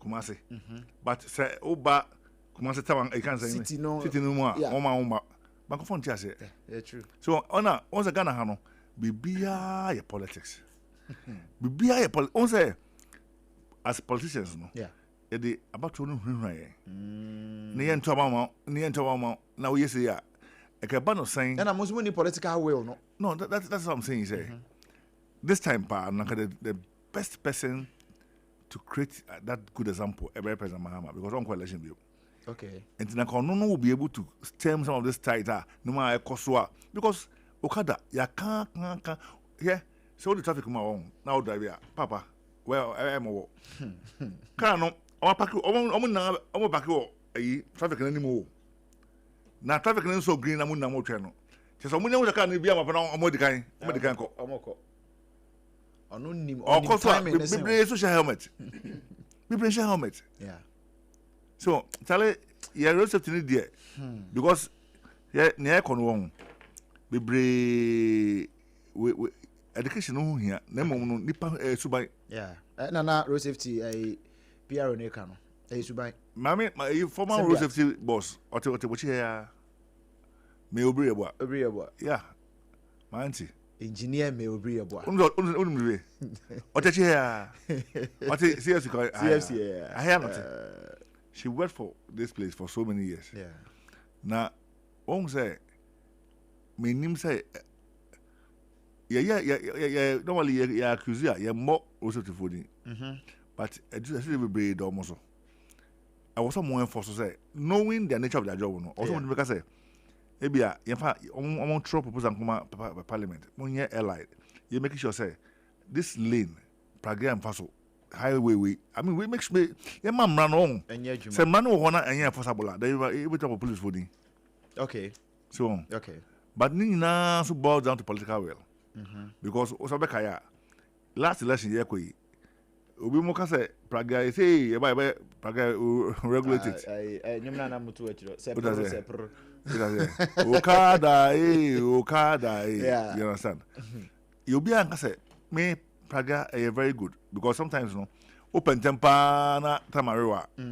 We never transfer as I would call them. No correct. The be real lungulu. Maybe I can't even kokro no beko. Abeboa because me share Ashoma Estate say we do Ashoma Estate last stop.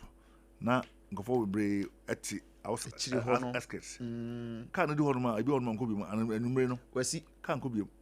I also want nanti be say fear no ko be domi market. You be outside. Maybe to me kokra could say Anglican ho. Anglican pure water ho. Yeah. You be pure in fact don't pure water. We do Ashoma is a pure water ho. You be call the boom. You have to walk all the way. In fact, and when you can safe. Yeah. But do on motor kwana on my edge, man. Motor no there. Abeboa. But it has to be regulated. Sinabeya.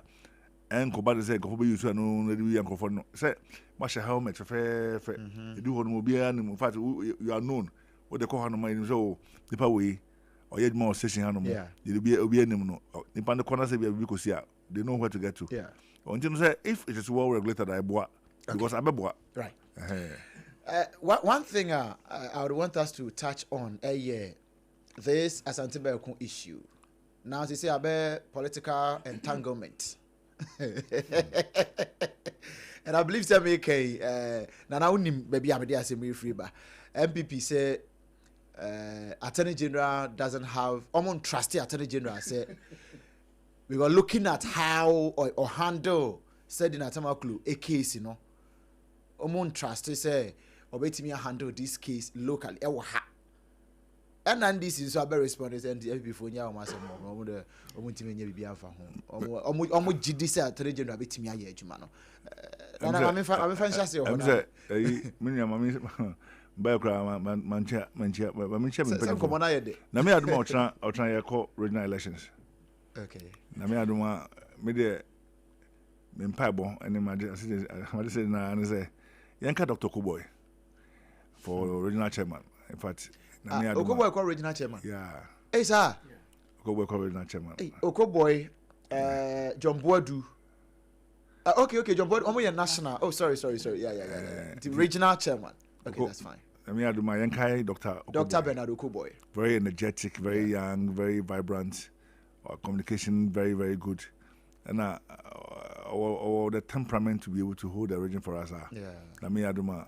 The be I say, only opponent now. Sometimes I had the Papa no ocean. Okay, NDC for.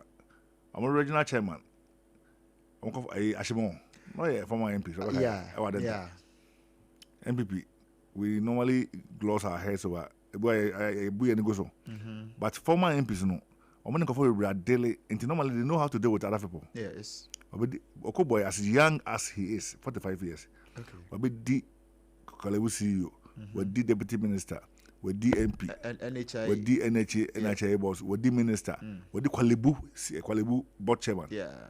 I mean, with all this experience, we cannot throw it away. We need such a person to lead the region. And the necessary delegates, Omontumano. Me chair Packer, so the regional secretary, Packer. Another solid guy. Right. I mean, now unia sa issue here concerning Asante Beku asemi. Yeah. Say MP say MP focus say on trust ages obey a very good Tory worker. Me agree. What kind former Amidu what can Martin Amidu yeah. He is his special person and assist ABOTCHIE for no. Yeah. With all this, yeah. Until say Papa no, you cheated to me. No, what do we gonna? Debbie. After judgment, no, after the conviction. I'm not my judgment na ba man ni pana kodem. Ansana, almost statement. So, and until no, so because me on Jin this they can do a thorough record. Only by because ɛyɛ baako ɛyɛ mmienu na ɛba no saying na any issue biara concern na they want to say ɔmo te abɛn mu any issue biara concern ɔmo biara no some way somehow na make say they will use the legality to free the people ɛyɛ illegal pa but odi hu mmienu a ɔmo say no because said na masɛm no ɔmo say ɔkɔ appeal no ɔkɔ yɛ no former agent say ɔnya well sɛ na bi ayɛ former deɛ dabi tam ohwɛ tam ɔmo de file na everything na power but the notice of appeal no was came alive when this came to power. Okay, you understand? Okay. Obia embo me kanta kasa be judicial no omo they have their own way of doing things, but I was here be in politics no you were the optics and you were the reality.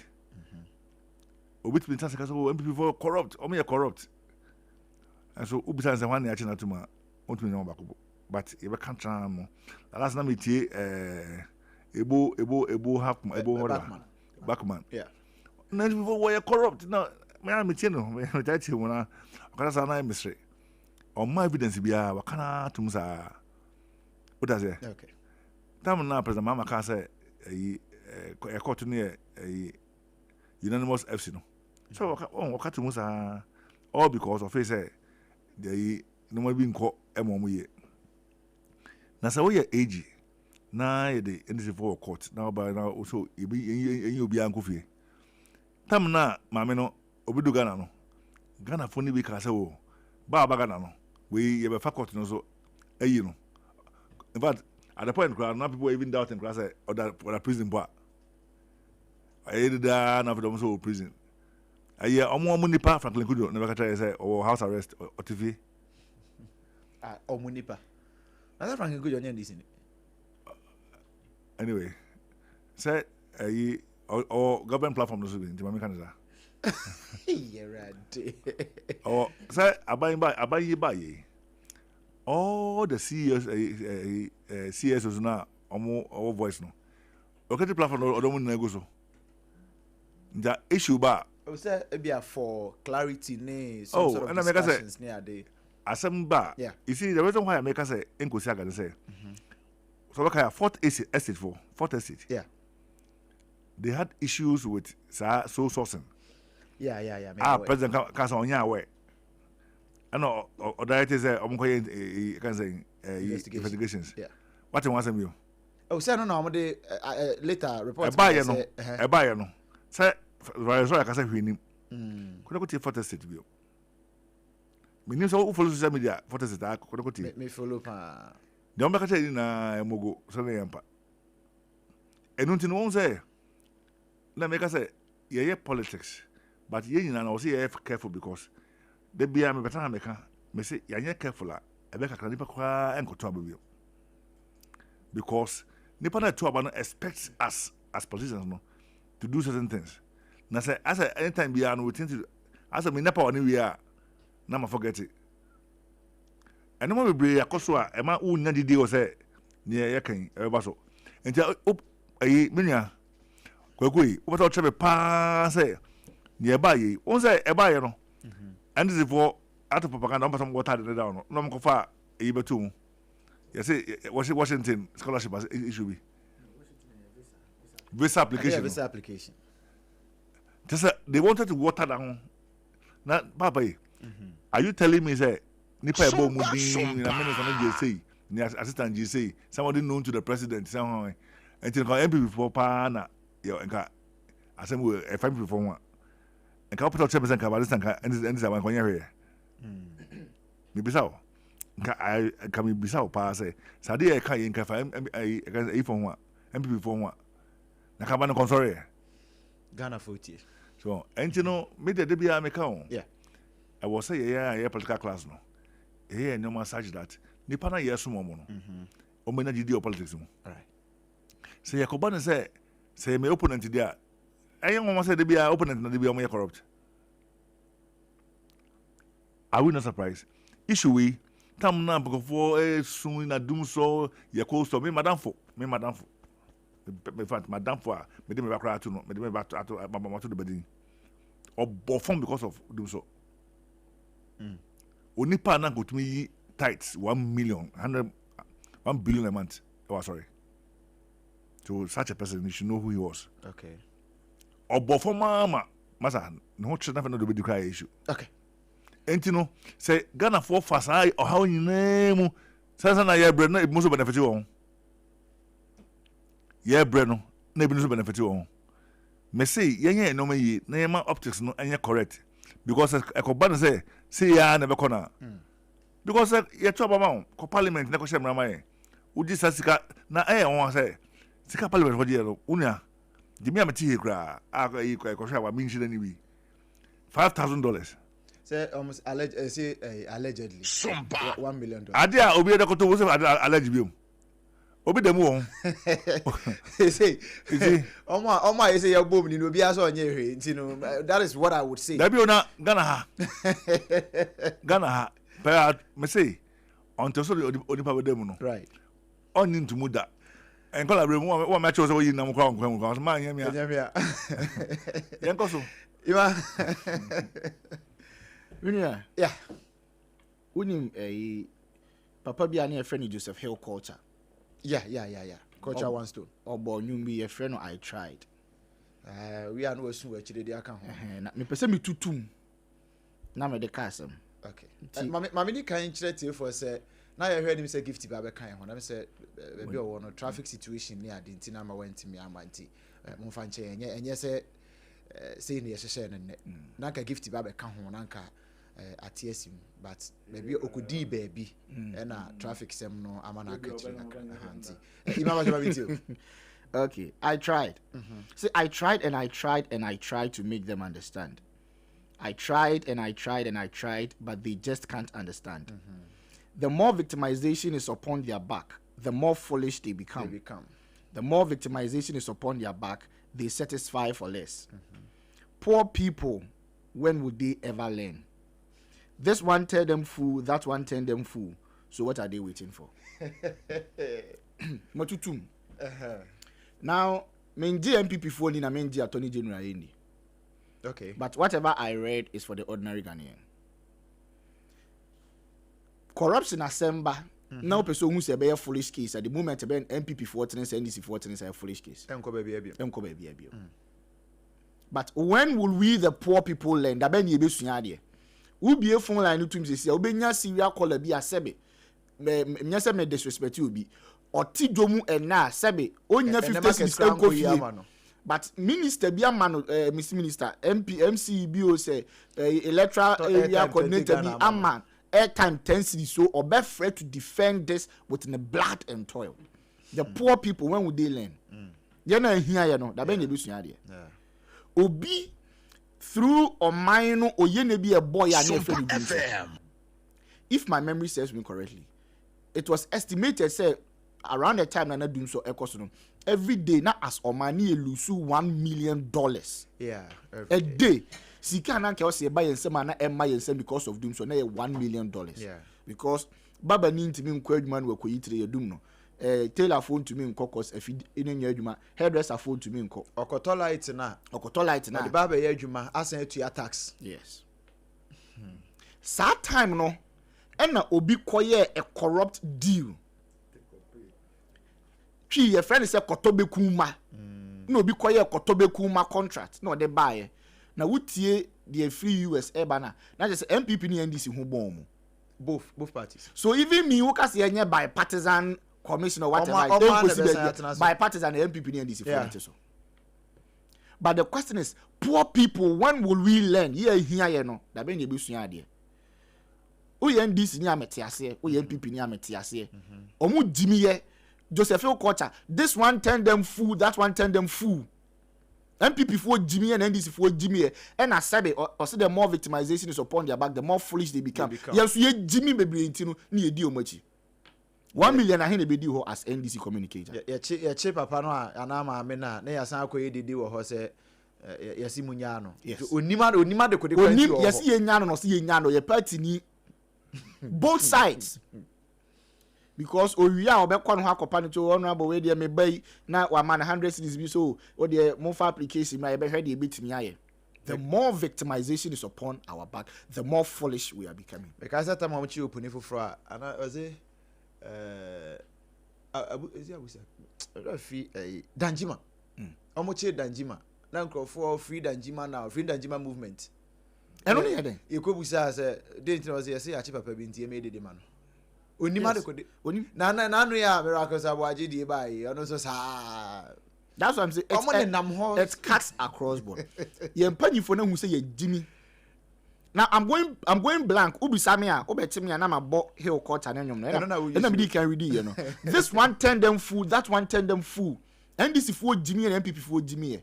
And when I see people defend said the name Tamakulu issue, then we say Jimmy Power Kruma say we victimization is upon our back and we are more foolish. There's one issue of 500,000 CDCBA. Yeah, they come out microfinance bia. Almost your money aba. Near them but ye the gubag mobile. Said the name so man from gubag muama. We cannot trace that transaction. Okay, maybe it is not said in who took it. Where is the money? I buy sika 500,000 to me 2 years. But a MPP ni NDC asem. Okay. Into ubenya here ni bia ne ba etire kom ewi abo because ohun is say oye NDC electoral college director someone want I was obe defending who defend we him their kuwo. If you have ever so when your opportunity any empanyin no atena se pen a be say Jimmy Powers has it MPP ni NDC so ya betina say no mu ye de we ya confo ye say blah blah o mu yo mu ko check contract mo ho na ke ye na ke see publish auditor general registrars general department baby you register companies na register of companies ka be say MPP ni NDC fo bebre wo companies o mo je contract okroma senka say John nyame fa ni crazy yi amfi mu ani enim se ne yonko ne ko na kra na pa ne asidu nketia and so better radio so ya na kokwa si ni na hwan no mu didi o mo ho atem na afi se we ko ma we dem no woda na emane nyanwa ayi asante ba ko issue by former power minister come na donko so ya NDC ni lawyer hwan ni lawyer ya Katie Hamon inti NDC ni na ye yesusu so na o ye minister na sebe allegedly chronosi kan ko di ni ho no wakofa MPP ni a no so was a committee no so at the same time as a lawyer only in never parliament. So what is a bipartisan committee or commission or whatever it is? Young fan to you say we so another foolish case near next thing. So for me, have we identified government official one in the Airbus scandal? There be any here. Why do you see can we could do say? There be this another foolish case. Maybe I can come back to the road issue now. This is another foolish case. Asonta by Jida, Nina say for Nina saying because you see, gidi. Now the court says that said the name Tamaklo should be acquitted and discharged. Yeah. Maybe and you're on a fire. Abina nyina so. Amfa kwadu amonu answer on a fire. But obi for sika. Under her watch. So obi for sika, how can we go back and trace and find when a ball or minor form? But NDC ni any bad general be different and what be kase corruption be any home. That the law is the law. The law is never the law. Now the time an MPP was not near from unanimous FC no more the Methodist book and any boy time course one. Minimum abuso asem. Time na MPP was the law. Near the same court and a unanimous decision so unanimous FC. No more the Methodist book and any boy. It was the constitution. The law is never the law. The law is what the lawmakers want it to be. So the law is in the Inti yana ye wase no and ye hu say baby o man dru no. MPP ni NDC alone is not enough. Me MPP ni Francis Ubu say me MPP ni but demand accountability from your government. Francis Ubu say me NDC ni but demand accountability. Enya but MPP NDC no afraid ni NCC aso. So we don't even know what is true.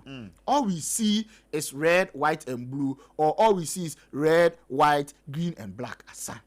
Okay, I think the former Medina MP Mirefi Papa Idi Kakra. The Zongo minister. Sadiq Abubakar. O MPP na ni ya NDC. Oh, na say the John Jinapo MPP. Abujina. It's happened. Asafuma for the Jimafo, yeah. Peri okuja tu blakwa. See, you see, but I thought that said the menu came. Yeah, farm and your center. Okay. Because Nami Adoma next year, Ghana is 70 years. We are not proud of where we are. So we unipa the senior Nami Abo are doing the team. Now I was so call MC who de be and what was ready will be D. Now Okosra what the ma until that who say Unyamia said we are being of form. I don't know form. They can create a system. Me Makada about I'm not one of the young corruption untimi nkunkusi ahibia kanipa ho e system na ya create no ho o ye den amanfo be dia fanche but the bare minimum a obetimi dia maximum fo no the bare minimum a obetimi dia maximum fo amanfo ko ma dwe omo so that omo so be ko edwa so akọ adwuma mu enya kakra e de se be apodwe no that should be the barest minimum. Nipa obi ti akra ha say year adwuma di 850 cedis a month, di 800 a month, di 250 a month, 300 cedis. But sa nipa no and NDC ni bia ko wia $1 million obe bonin to ma fi sebe asa ne mpaboa bi amututu dia kogina wako ye de ye wia ya man 50 cedis. Na amount 40 so what $1 million. Say enye na se ya ye ne ma mi ewu ne se wada etu yi ye. Mama has met me away in maybe 5 minutes.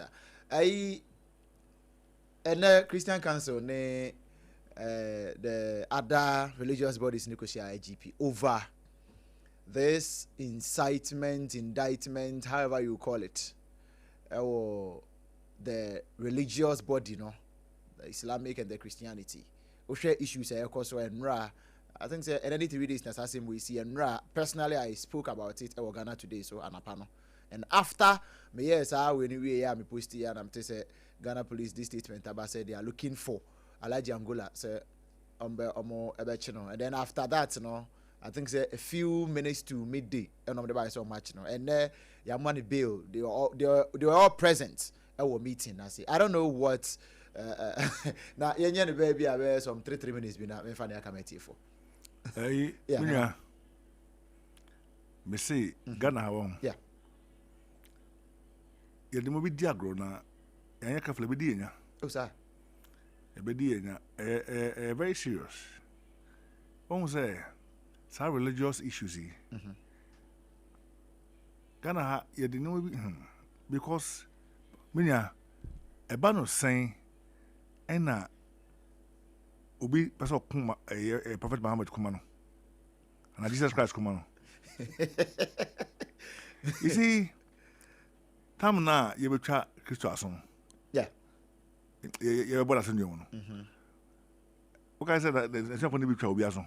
Peter, we are kind of fast kind of shabo hanu. No ka chero. So orubuku no. Orubuku no. Now this is no na ka sa odi na hono. Odi no. Now I wonder why people think say they will certain powers be much there or mama adibi obe. You see, any man can na no Muslim guy no Muslim cleric now obakasa no. Masood Imam Masood Abdullah. You understand? Yeah.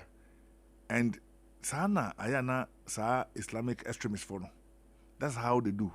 Or can I say no? Now Jan sa na I bet one say patterns very reply no.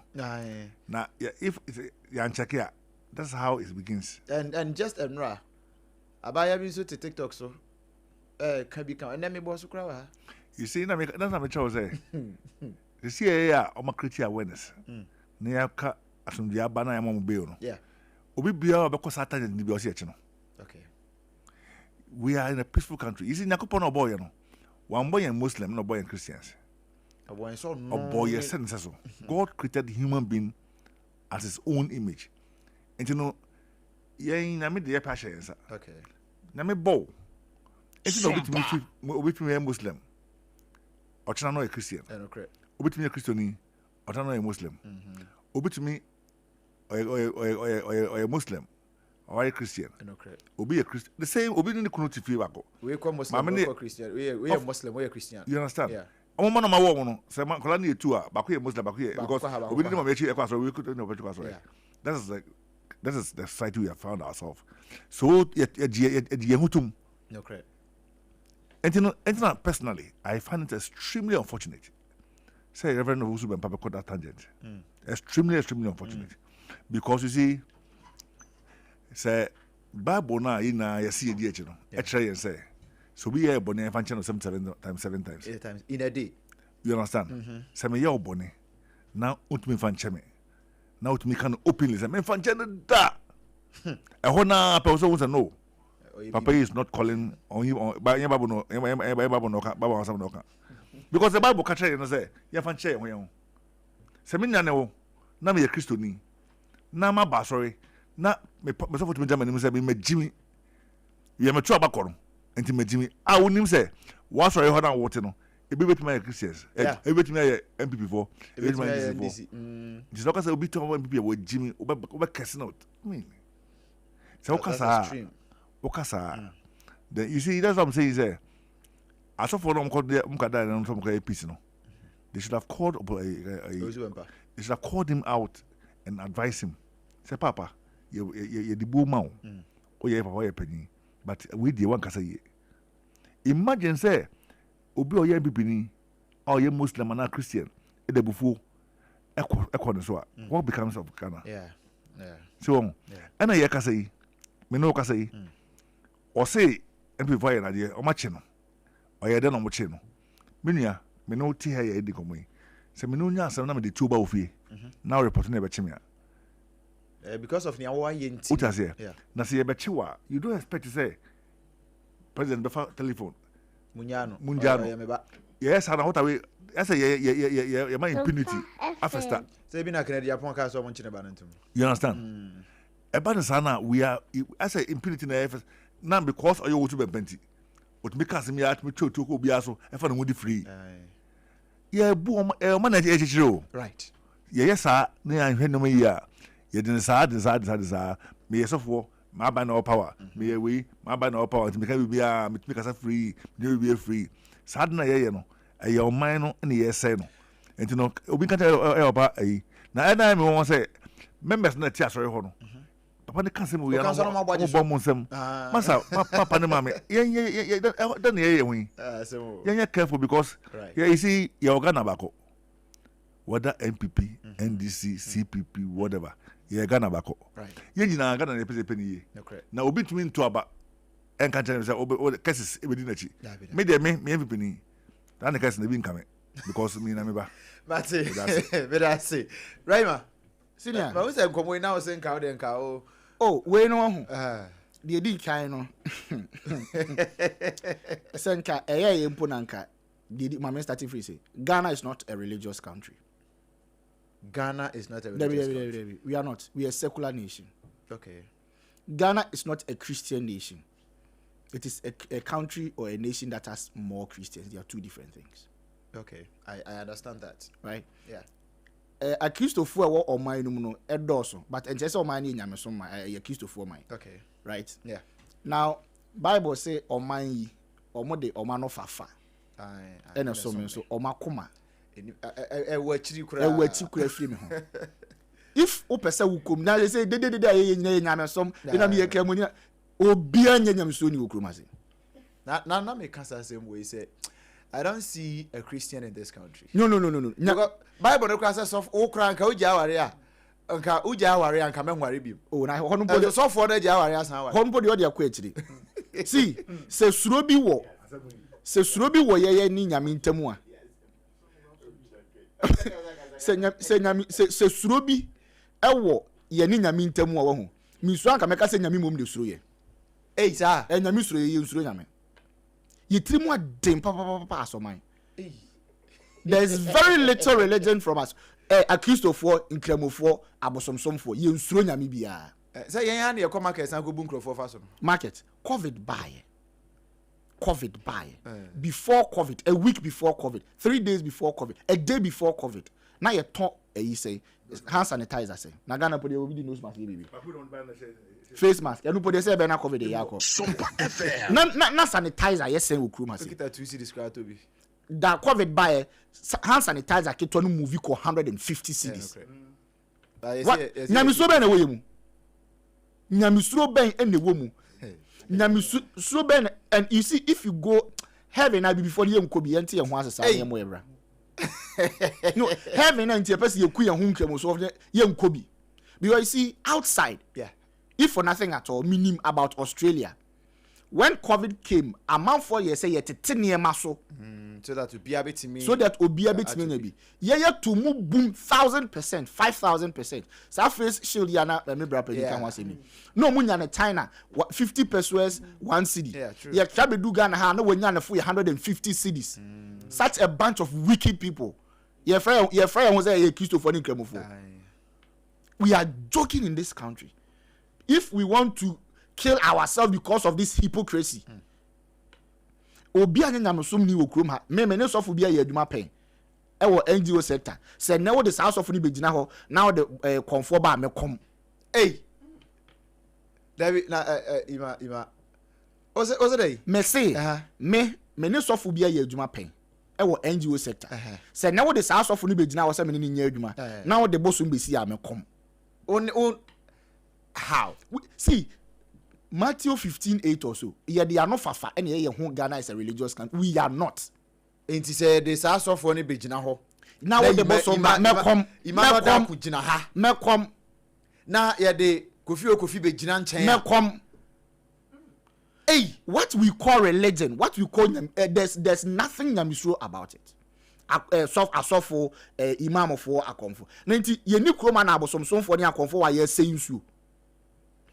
And him from here the custodian of what we call the traditional religion. Yeah. Omo na nananom ni asuma so mase no. I don't know watching whilst omo destroying you. Enye so dum so na abosom nete. When is so nyame okromase. Yanti asese nyame som ne asoy na ye de achetere ho no. I have more of a fan club aye ko bi kwesi da kwere ntaya ye wo. Ne ye ko Friday kwere ntaya ye wo. Eyekuo bi aye keep fit jogging me ne yeko yeko na places me yeso ne ya team fifire sa na ya benefit kakra de aba betene and as a collection here to na reduce say no so you be business. See, I am saying all these things not because me mean I'm a Bible believing Christian. Say me kind Bible na me hwe de ye wo man mu a we are not Christians. Na me som ne de he se me nuani na me ne ya ade na me treat no as a human, fairness, justice, mercy. Ne wo pressure de be ye ono wo de be ye ono pepepe. Ya won pressure de be ye ono e won fa nye no. Enso se kroma ma wura office bi a e wo se ye hwe me dressing a me de be ba ho. Ya hwe title like ekita me, ya hwe car me pack ye anse ne ye hu kwan ya be fa so treat me. What is religious or what? Dem tetimandwa kwa ekofo nya de ba ko no se. Omo fa konko ya botwo ya bone ya pian ko ni asesa ntos be fa gusu na ye ma no so we dey me ntoso wo ye ma so ye banti we dey wuni minimu nti na me ye we dey enya wo pan ka me mfa ma so yikura aman for start jai say omo ko techimandwom because edwamfo ma no be to body duro 5 cities 10 cities afri akuyafo no ho no ma ton mo mu free Kumasi ne other places eba techiman ya ton mo 50 cities 80 cities 100 cities dem some dey bedu ha 200 omo hu ye no e no omo se na ze de bobo ya be ko akuyafo na fuom street yakoto ho de aba obi me anytime me papa wa fa ase yire e to body duro we ho 1 city enya body betimo e duro ni nyina full one yes yakosoti wa fuom ni ye priska fa ka batechiman krom Oto body dro ba ku bia wo ho 1 city ti etwa 10 na ma na nya 100 cities e fa ka be si 10 cities 10 cities e fa ka ba tetimandwum se bia betimi aduru fie o de beduru tetimandwum na o de ba kwaje 14 cities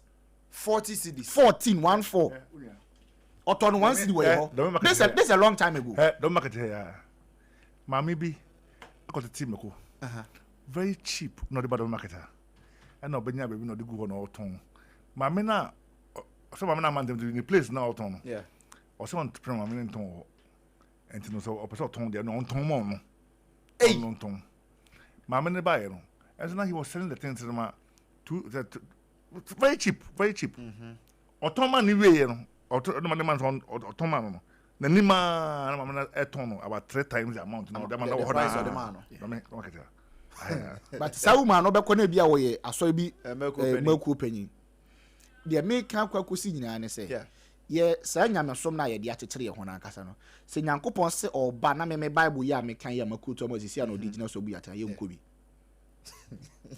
Quran na ekita wo na wo de aye ho alaji a wo boso toro e wo ayi no se eno na Allah se wo de bebu atan ya wo nkobi because you nsuro nyame mame fama no sise wo Bible bi Matthew chapter 23 verse 23 what are the weightier matters God is looking for us enye ni sana me call Pentecost and me call Methodist and me chief imam one no you see ye ti kroma na ye di nyame so ma tetere ye ho enye nyame bi ne ye so mo no ehwehwe ni mu bi ne ye eto da na me kana amanfo siri se obekọ aso ne ye worship na obi apagya ne nsa ne ye todum na wo susu abekom na broken heart ontimi nsu wo fie nti o ko de kwa aso ye dem na wa ko su di afra ho tiego yesi ya wo na o su nyame nye hwe ma no be ma bi na ate na koma na o kwa aso ye dem de kwa the broken heart ne kwa kusu Matthew 23:23 Matthew 23:23 Woe unto the scribes, woe unto you scribes and Pharisees, hypocrites, for ye pay tithe of mint and anise and cumin, and have omitted the weightier matters of the law, judgment, mercy, and faith. Right. This ought ye to have done, and not to leave the other undone. Mame break him. Ose munwie mo atwerɛfoɔ ne Francis munwie mo asɔfoɔ ɛne imamfoɔ munwie nya atwomfoɔ sɛ moyi ɛme ɛne nunum ne tɛtɛ ɛho ntotosoɔ dudu na sɛ mo ntare papa bi na mo preach na mo hyɛ nkom na mo bɔ mpai na mo se tasba na mo gya sa nneɛma we mogya mmara mu deɛ ɛsomboɔ no deɛ na ɛsom wɔ mmara no mu bɔ so atemu ene mobruhunu ene gidie we na anka esese moye na munya baako na munya baako no nso. What is our judgment in this country?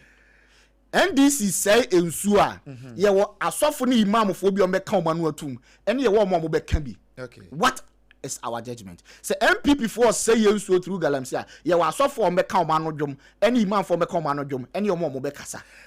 Imam da say mame kwatie for home rattle na endpoint homeopathy clinic say yade bia how no fabra na yentu ase kama emfa emawo endpoint homeopathy clinic awona wo pe ye wakro no mabo hia wasantemantam mo ena nkran han so shell signboard Spinters Road hon se butu obra na Dr. Dubuatin Dr. Kwatin emwa physiotherapy massage ni nyina ye adwuma ho friend 0244867068 0244867068 and 0274234321 0274234321 mesraw ye pedan ye pe chamber house self contain ewo tesano cables asalam down abeka area ho ba bia agent fo ni nyina nchen me ni fie wurafo no na ye kasa wo dan a wo de ma han wo po bia ma na han eye chamber house self contain tesano cables asalam down abeka na important ho bia ampacho frɛ yen ya beba sisia 0544797447 0544797447 na one yen akasa. Hello, good evening.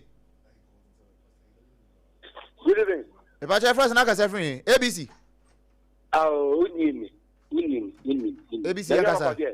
Nyame adom na so e. Boko apam ana Obremponi. Na eno ye program no. Aye. Depacho.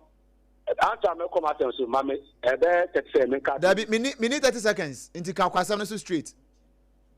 Oh, and come correct me na amakuni ohe bo asem no. Obeka program so ene. Dabi enon come topic ho enne. Okay, anko so okay. Kosoma me. Depacho e cheni fine. Mi cheni fine. O say? Mi cheni fine. Oh, may you every so. Okay, in check a koma do a shama. Me pacho statement communication officer and our college. Me that say. Hello, good evening. Hello, good evening.